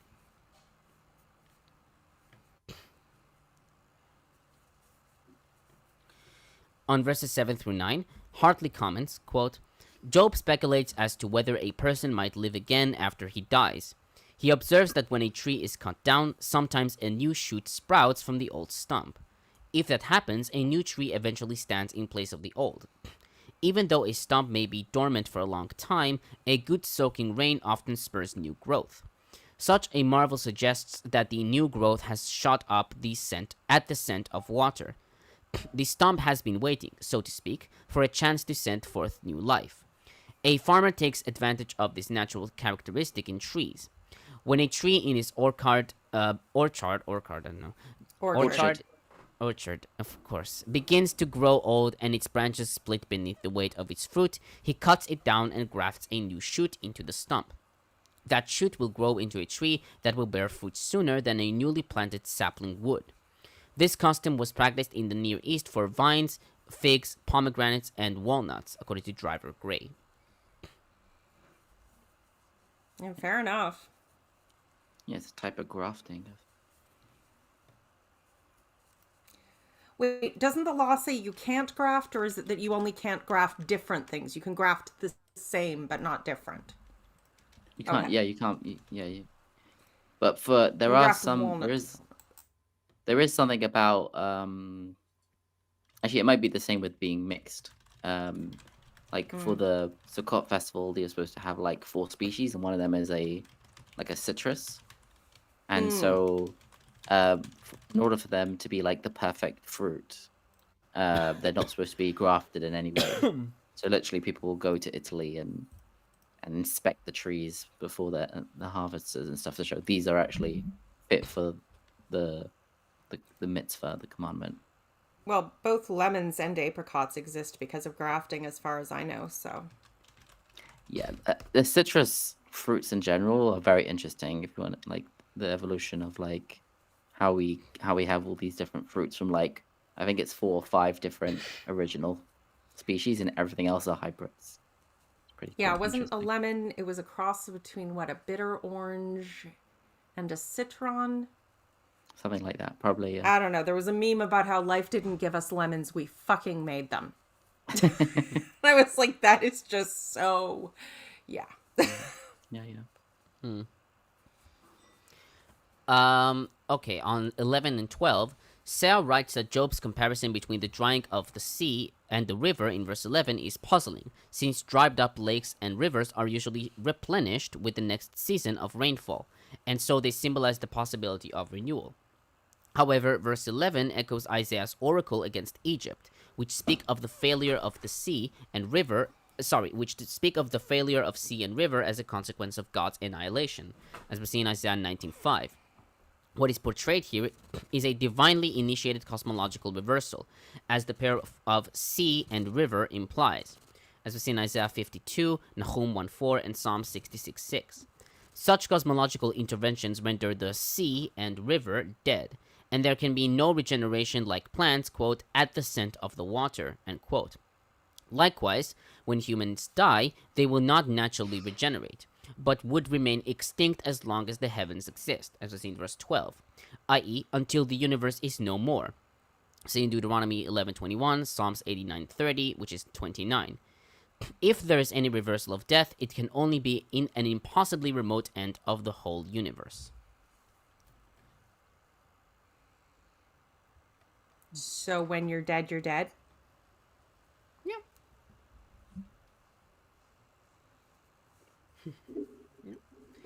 Okay. 13. Clines notes that Job imagines God hiding someone from God himself, which is in contrast to the theme in the Old Testament of God hiding people from dangers, as we see in Isaiah 49:2, Psalms 27:5, 31:21, which is 20. The thought that there is a God beyond the God that Job experiences opens the possibility that God is not all he seems to be, and that the future may differ from the past. In 9:13, Job believes that God's anger would never turn back, but now he imagines a time when that wrath could be passed or appeased.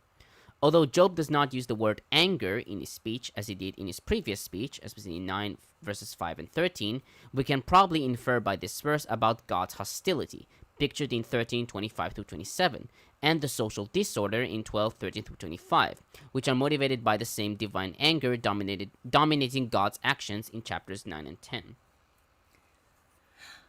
I could kind of see that. If you think about certain catastrophes as being caused by the wrath of God, and then God protecting certain people from that wrath. I mean, your Noah story is pretty standard. That the flood is the wrath of God on the earth.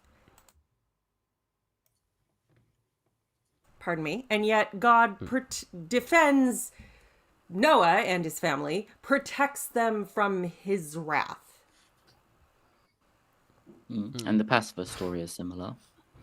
You have like the God sends an angel of death to kill the firstborns, and then has to have some other ritual to protect blood magic to protect the other firstborns. To make sure he doesn't kill the wrong babies. Because God is smart. Okay. 16 through 17.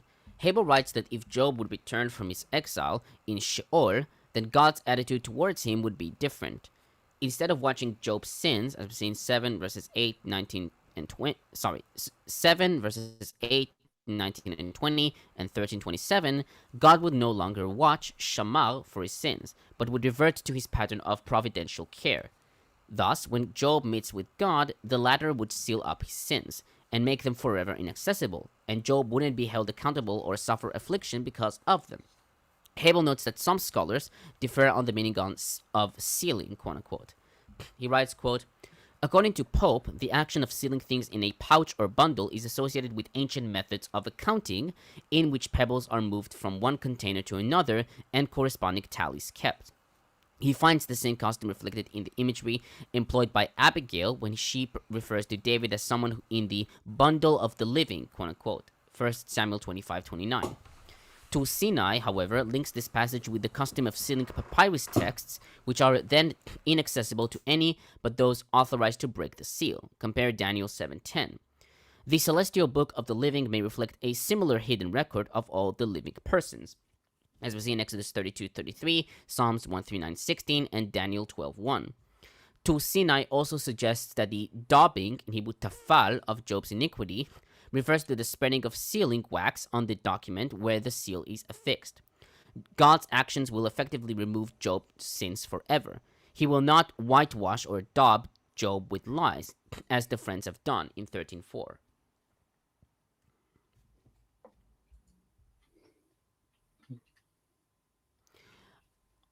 On verse 19, Seow takes the climax of verses 18 through 22 to be verse 19c. He writes that this line is surprising as it moves from disintegration of the mountain to a direct address to God.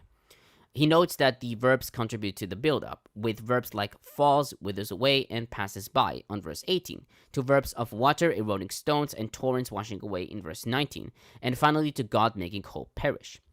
Job's hope that God will do whatever it takes to hide him gives him a chance to defend himself and spare him is unrealistic. It is God who brings the erosion. Job uses nature for metaphors for hope, envisaging it as a mountain in comparison to humans who are as fragile as flowers. Yet, even as vegetation withers, so too a mountain withers. It does give the impression that the wrath of God is like a natural force that will just blow itself out once it's been released. Like it's not. I like how they talk about this God is he does these good and bad things and realizes that God is not doing any fucking thing. It's just, why can't the other things happen?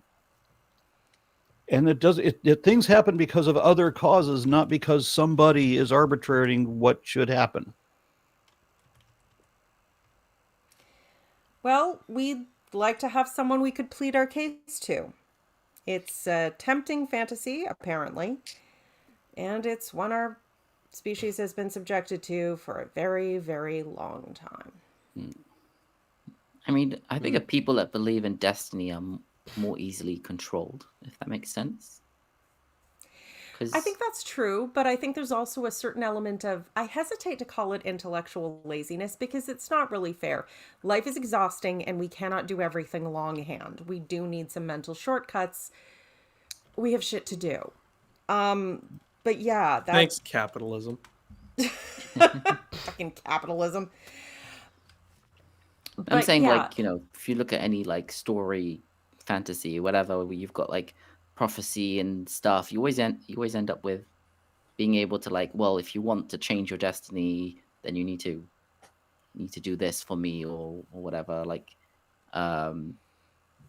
feel like if you don't believe in a destiny, like, things can go however you want. You pretty much do what you think is right, or prophecies become the driving force that make them true. And yeah.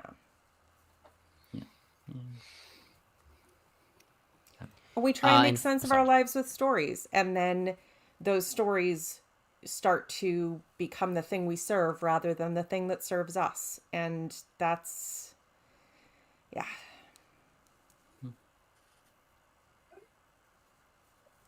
Okay, finally, on 22, Hartley comments, quote, "Before death, the entire person is caught in the throes of pain and is reduced to mourning solely for himself. The totality of a person's preoccupation with himself at this time is conveyed by the parallel terms flesh or body, basar, and soul or self, nefesh. The use of flesh suggests that such pain is experienced in anticipation of death rather than in Sheol itself. For in Old Testament thought at death the body remains behind in the grave and the person or self descends to Sheol. The idea of continued pain in the netherworld is mentioned only in Isaiah 66:24 in the Old Testament. Even though it was developed later in some Jewish beliefs, as evidenced in Judith 16:17, it is not part of Job's thinking. For above he had entertained the idea of escape from God's wrath in Sheol or the grave, as we see in 14:13, compare chapter 3.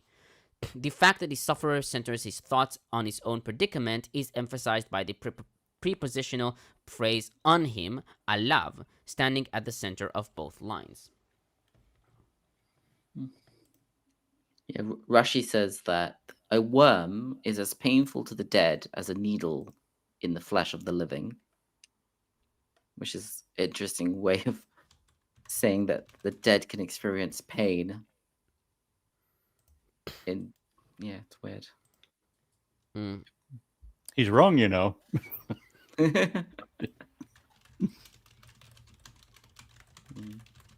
All right, Tony, you done? No, Christians. Let's see, where is it? Yes. Job's reflections on life and death and on life after death are mostly interpreted by the fathers as prophetic hints of the rebirth of humankind in Christ. They see in this part of Job's speech a section of the Old Testament that is extremely suitable to a typological interpretation, according to Ephraim, Gregory, Hesychius, Olympiodorus, and Didymus. At the same why time, do we even read Christian commentary anymore? Because it's every fun. single one of them says, "Everything I see or read reminds me of Jesus." Because it's fun. But it's this. It's how many different ways can we say the same thing? That exact sentence. Because it's fun. Okay. It's like seeing pictures in the clouds, but you're only allowed to see Jesus. So, fun game for the chat. Please try and come up with a way that my weed pellets that I can drop in my coffee remind you of Jesus. Have fun. Yeah. Yeah, that's it. Okay, are we moving on then? Yeah, I suppose we can. But I also want to point out that these are also the ones that Tomer is choosing, because like they are there are a lot. There are a lot, yes, and like it's not always about Jesus. Sometimes they're it's salvation, redemption, stuff like that. Yes. Yeah. But where is there appointed salvation when, according to Job, you die and you are no more? What are you supposed to be saved from? These nuts.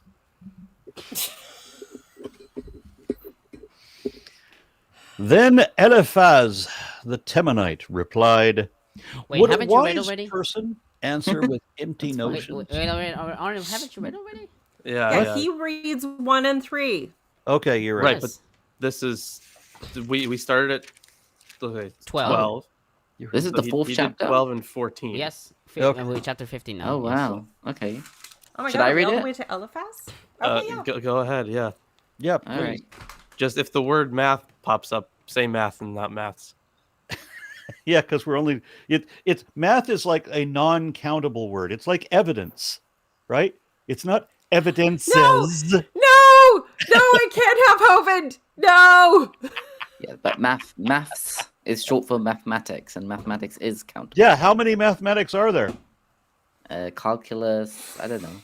I'm not the mathematician. We do have a math guy. Are you honest? Perpetually horny math guy.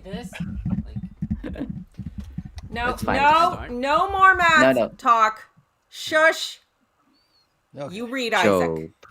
Job chapter 15.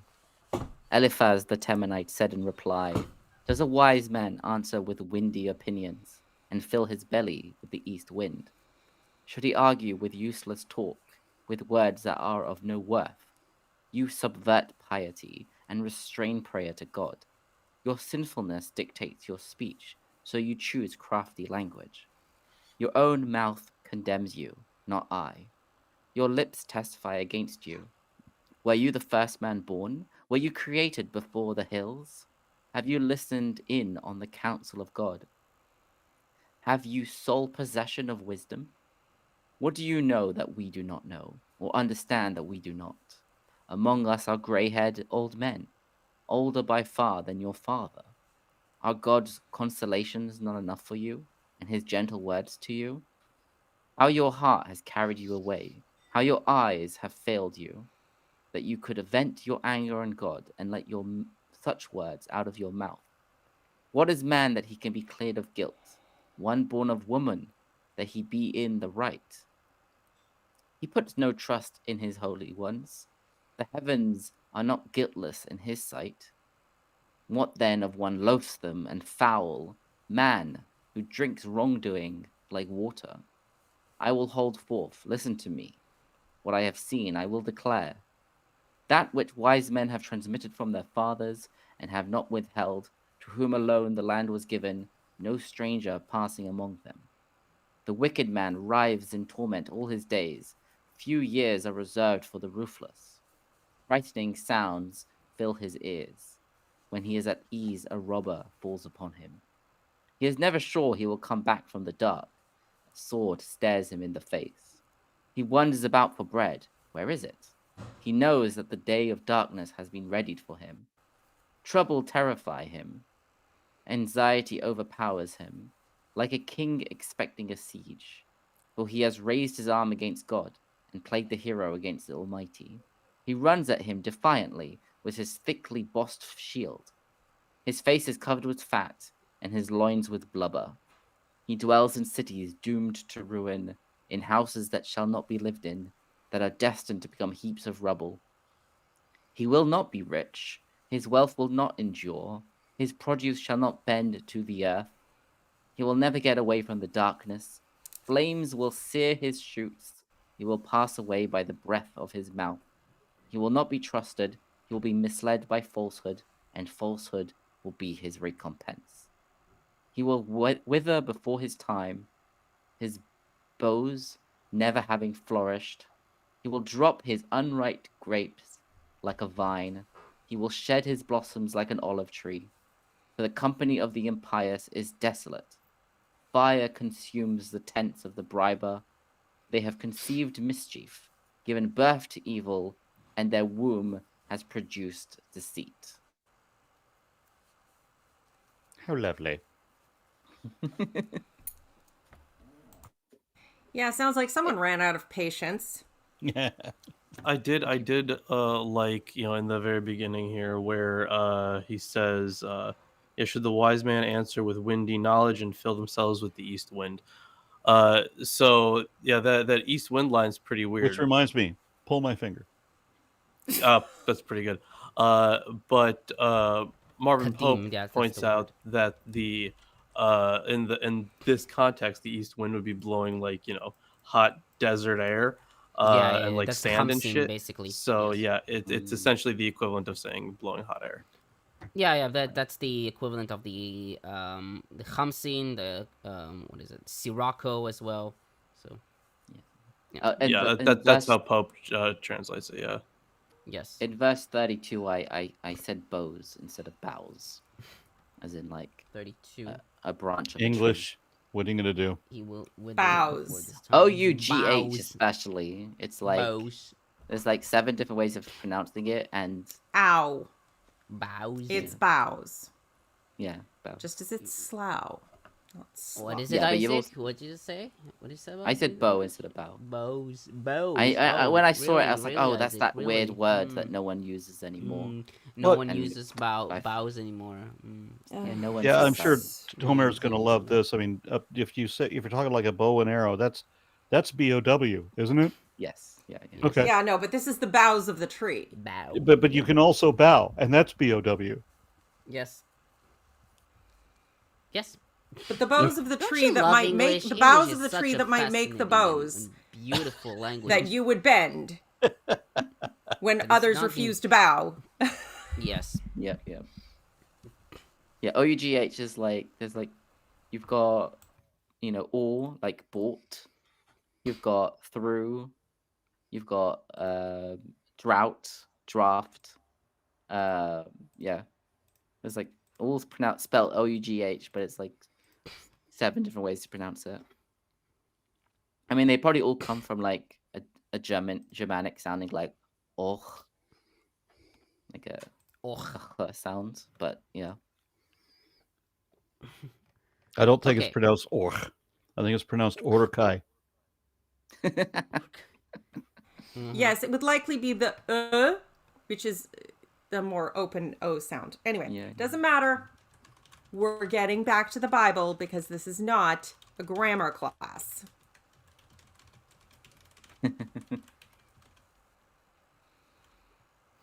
Thomas, can you read the comments that's coming in? Certainly. Which me or anyone, I guess. Well, I cannot see Tomer's comments. Oh, okay. Is it in our? Peter, you want to add it to the list? We could have Lawrence read Tomer's comments. No, it's someone posted a question. A question to Tomer? Wait, he said, Isaac, make Thomas say this word. Oh, you mean Loughborough? Close enough. Loughborough. Loughborough. Loughborough. Oh, I see. Okay, there it is. Yeah, it's not Luga Baruga. Lao Bao How. All right, I'm already in hell. Yeah, the locals say Loughborough. Yeah. Loughborough. In all fairness, there are much worse words in English when it comes to spelling versus the pronunciation.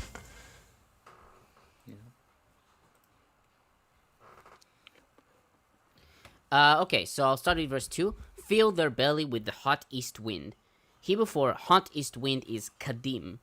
Several commentators take the kadim as the sirocco or chamsin, the hot wind coming from the desert, elsewhere called ruach kadim, as we see in Exodus 10:13, 14:21, Jeremiah 18:17, and Ezekiel 17:10. Such wind is usually characterized as being hot and violent. Clines writes that by suggesting that Job has filled his belly with the wind, it suggests that he speaks too much from his feelings and not from his heart, the seat of reason. Hakham writes that the breath that comes from the speaker's mouth is pictured as though it has been stored up in his belly, rises from there, and emerges through his mouth. He writes that beten, belly, bears the general meaning of within, as we see in 2020 and Jonah 2:3. He also rejects taking the expression as a pejorative, since words of wisdom and Torah are also said to fill a person's belly, as we see in Psalms 49 and Proverbs 22:18. Why do we need so much analysis for telling an old man that he's full of hot air? Because context? What is hot east wind exactly? It's very much the same as the English criticism, you're full of hot air. Yeah, but it doesn't say hot. It just says east winds. Yes, it says kadim, yeah. Or just the east, yeah. Yeah. Yeah. I mean, that's essentially what I think most commentators say.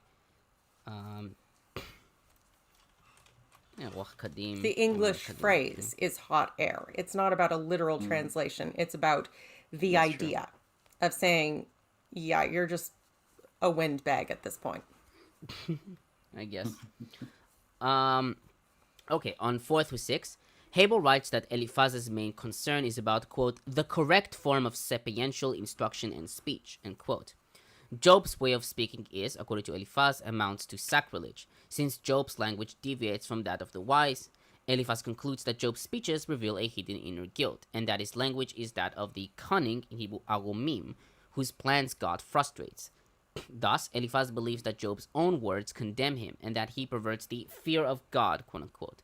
For Eliphaz, correct theology is dependent on correct language, and so Job's speech is his downfall, especially since he claims to speak wisdom.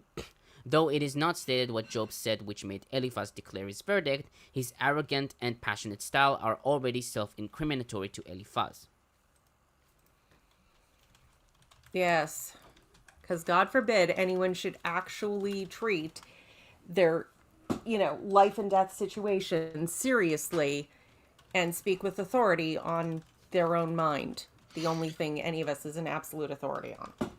I did want to point something out about I think in the first part of your commentary, Tomer, Yes. you pointed out the wind being hot and violent, just like my ex's. Shut up. Shut up.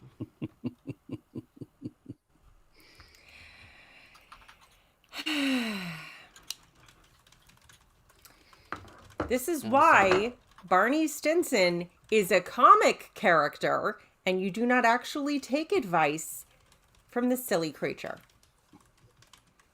The hot crazy line is not, you play that game, you deserve what you get. Okay, on verse 7, Hartley writes that while Job may refer to Adam, whose name is simply man, he seems to have in mind the myth of the heavenly Adam, the primordial man who served as the model for the earthly Adam. He writes that this primordial Adam was the first of God's creative acts, was exceedingly wise, and had access to God. This is why Eliphaz asks Job, quote, did you listen in on the counsel of God, or do you monopolize truth, end quote, in verse 8, i.e., draw wisdom from the heavenly storehouse to yourself. Seow writes that verse 7 reflects a tradition about a primal human endowed with preeminent wisdom.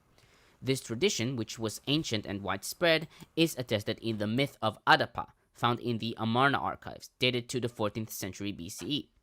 He writes, quote, according to this myth, Ea, the god of wisdom, quote, perfected Adapa with great intelligence to give instruction about the ordinance of the earth, end quote. And Ea gave him wisdom, though not immortality. Adapa, who is called a sage and, quote, the seed of humankind, end quote, was one whose speech no one could repudiate, for he was, quote, foremost in understanding, end quote. It is through him that Ea reveals to humanity, quote, what is bad in heaven and on earth, end quote. Adapa's gifts are manifold, but the most potent of all is language, which has power over life and death. Language is at issue in the myth, as it is also here in Eliphaz's caricature of Job.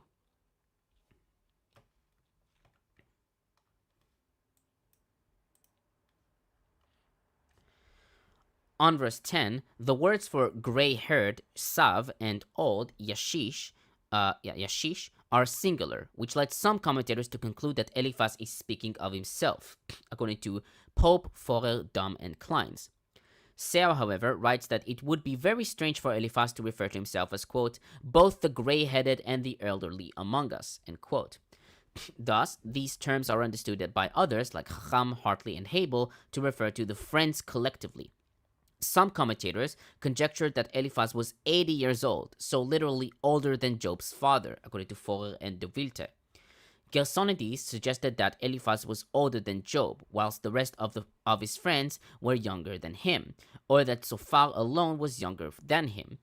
Hartley, however, writes that there is no indication in the narrative that Job's father is still alive, and that Eliphaz was using a hyperbole. Targum reads, but Abraham who is gray and Isaac who is aged supported us, and Jacob who is older than your father. And another variation, but Eliphaz who is gray and Bildad who is aged is there, and Zophar who is older than your father. I mean, they do appear to think that they're passing down the wisdom of the elders, and therefore, my great grandpappy taught me, So.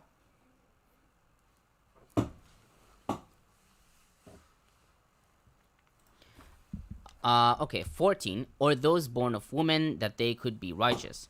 Some commentators, like Tur-Sinai, Dorm, and Rowley, interpreted this phrase as suggesting that the woman or birth itself is the origin of uncleanness. Likewise, Rashbam reads, that he is dirty and unclean and came from a vile and detestable place, end quote. Habel writes that the expression was used earlier by Job in association with the transitory nature of mortals in 14:1, and stands in opposition to firstborn, the distinctive character of the primal human. Eliphaz views woman as the symbol of a birth process that perpetuates the impure condition of all humans. Other commentators like Clines, Seow, Hartley, and Hakham write that born of a woman refers only to human mortality, as in 14:1.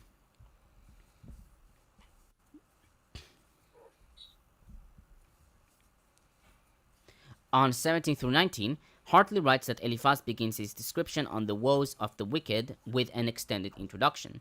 He claims to speak from experience and from the wisdom tradition. Using the words have told, hegid, and have not concealed, lo kichadu, Eliphaz stresses that he is giving the whole counsel, holding back nothing. He also claims that the earth was given to the wise as an inheritance. The earth, quote-unquote, in this context, is a land where no foreigner had lived in. It was a common belief that one must guard against foreign influence in order to preserve a tradition's purity. The point is that what Eliphaz has received from them is fully reliable.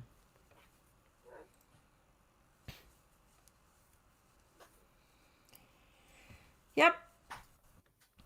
All of our ancestors were enslaved by this belief, so you should take it as fact.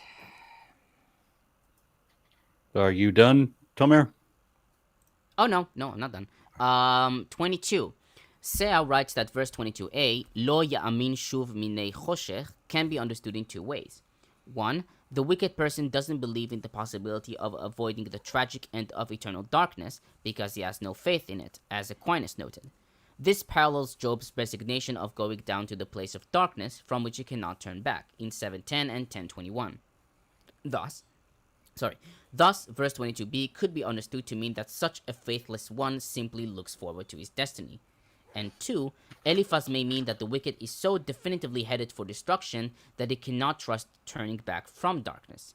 He cannot count on a turnaround, and so can only look forward to destruction.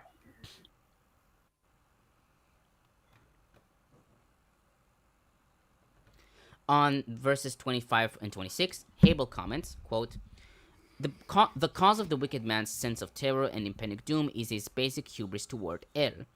The wicked man is not an individual who commits particular wrongs, but a person who defies the god of cosmic and moral order.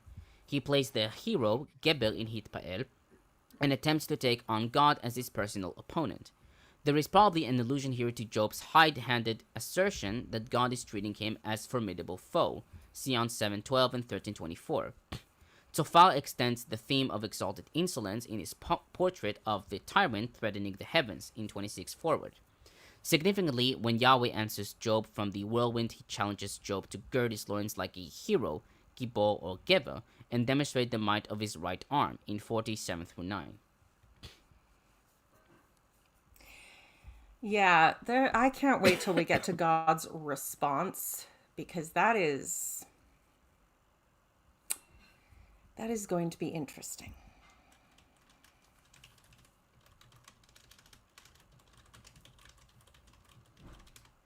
Oh, sorry, I just need to comment on something. Okay, on 27, Clines writes that the wicked has covered his face with fat, as one covers one's body with clothes. It is a sign of prosperity that he wears. He writes that something deliberate about his acquisition of healthy fat is suggested by the PL verb. So also in the second colon, he has made fat upon his waist or loins. Habel writes that the portrait of the hero in verses 25 through 27 is satirical. Although this hero rushes in defiance, quote-unquote, against his divine opponent, he is a gross fool, grown fat from prosperous living and spiritual laziness. Instead of girding his loins with might, as we see in Psalm 65:7, which is 6, he has clothed them with blubber, pima. The word pima translated to waste in NIV, is a hapax, and has been understood as fat by Theodotion, Symmachus, Vulgate, and Targum. Tur-Sinai wrote that there is an Arabic cognate fa'ama, meaning full. Seow notes that Ugaritic attests a noun pumped, which is related to this root, and probably, quote, addition and increase. Another possible cognate is Akkadian piyamu, which is associated with various heroes. Peshitta reflects Kima, Pleiades. Probably an error arose because of Kesel at the end of the line, which was interpreted as Ksil, which means Orion.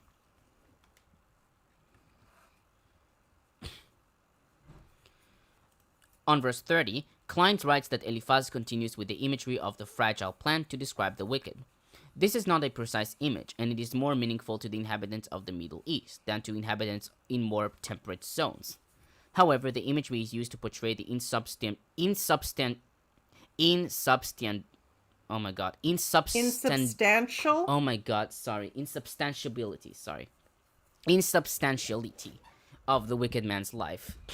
Although some have taken the flame, Yovesh, to refer to lightning, according to Gray, or, quote, some freak firestorm sent as divine punishment, end quote, according to Forer, the flame that withers is probably the scorching sun, and the wind is the natural, yet destructive, wind of the desert. Though there is no divine intervention spoken of, Eliphaz assumes that God's justice is responsible for the wicked man's fate. Clines also notes that the opening line of verse 30, which repeats the same words of verse 22a, has nothing to do with the plant imagery. While Anderson suggested that the mixed metaphor is used to make Eliphaz's speech somewhat ludicrous, it is possible to see something meaningful from this repetition, since it echoes the theme of darkness from earlier. However, Clines prefers to delete the colon as an erroneous repetition.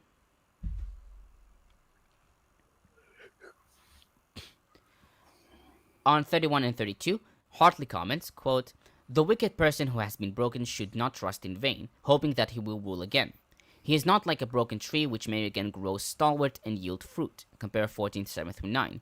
This is not his fortune, for his stately date palm will be worthless.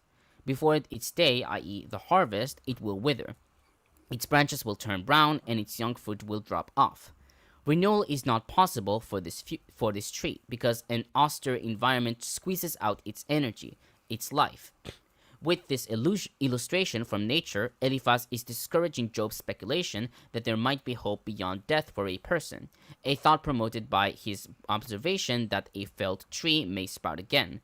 As we've seen 14:7-9, compare Psalms 55:24, which is 23, and 102:24, which is 23. And finally, 34 and 35, Seow writes that Eliphaz ends his speech by declaring that the assembly, i.e. family, according to Nachmanides, of the wicked, will be unfruitful, quote-unquote. Eliphaz continues the plant metaphor and mixes in it human imagery. The shift from the destruction of the plant by being dried up in verse 30 to the burning up of the inhabitants of tents of bribery in verse 34 illustrates the principle of retribution. Eliphaz taught that the people harvest what they sow in 4:8, and that trouble originates from humans themselves, not from the ground. This is in 5:6-7. As he brings his plant metaphor to a close, he returns to the metaphor of human generation. Quote, they conceive trouble and beget misery, end quote, in verse 35. By echoing his opening speech that Job is full of hot air in verse 2, he suggests that the wicked harbor deceit within their bellies. For Eliphaz, Job's speech reveals that kind of inner corruption. Is that it? Yes, I mean, honestly, there are also no ancient Christians here because, like, it's not really. I tried to look for those who speak of Jesus and stuff, but I couldn't really find it. Okay, well, let's hear from some ancient Muslims commenting on this passage then. Ooh. See, you're showing your bias. We already did. All of the Jewish commentators are actually Muslim. Yeah, I guess the Christians as well. But okay, we will not go to the next one. No, I don't think we can. Yeah, just making sure. All right, so now we would be meeting for 17. And yes. Are we doing that 1 week from today? I'm good with that.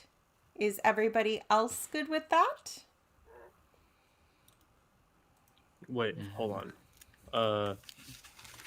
So we did 4. We did 4 chapters. 5? Yes. Yeah, we did 4 chapters. 4. Yes. Yeah. So 16 is the next one. Yes. Yeah. Okay. Aaron said 17. Didn't we just read? I don't know why. We read 15. Yes, we read 15. Read 15. Okay, so we didn't read 16. Okay, sorry. All right, very good then. All right. Anybody want to say anything else? Yes, absolutely. Join the Discord, my Discord, the only Discord, the best Discord. It's the best Discord. That's the only Discord I'm in, actually. He's right. And also, the only Aaron's in. Yeah, that's true. He is in there. Technically, spiritually. So I did just post a new video today. Go watch that. It's about the translation of the Septuagint.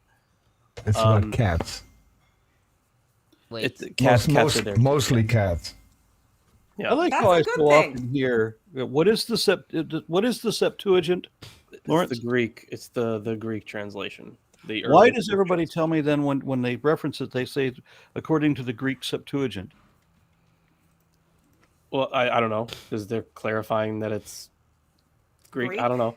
Are there any other Septuagints? Are there French Septuagints? Well, no, there are no French ones. I should note that there is a comment by J Pasic, who said that listening to me, while informative, does seem to get a little dry. I think Aaron is struggling to stay awake after that one. I mean, fair enough. Dry. Tomer, let me give you some advice. Never take anything J. Patrick says serious. Also, not ever. Don't read the comments. Not ever. I see. Probably also, best not to read the comments. Yeah, another thing. Aaron, I think we got something coming up on Monday, right? Oh, that's right. The Monday is the 8th. So yes, we will be doing. Lawrence will be guest host with me on Skep Talk on the line. That sounds fun. Yeah, yes. I did not ask to be on this one, by the way. Aaron asked me this time. So I like having a Bible scholar with me because people will love to bring out these arguments about how I don't know the Bible like they do. Well, okay, well, right, and then they just won't bring up that question anymore, or they want to tell me that I don't know about philosophy. So I'll bring up one of my philosopher friends. Okay, here's the argument being made. And the answer I always get is, oh, well, that's complete rubbish. Let me just wait. Yeah, like I said, if you learn anything, any topic, philosophy, theology, biology from an apologist, no, you didn't. You didn't learn shit. Yep. All right. Okay, so let's close it out. Absolutely. Yeah, okay. All right. Bye, everybody. Good night. Wait. Just because I have this new camera, it's just I can do it like this. There, you're all dark.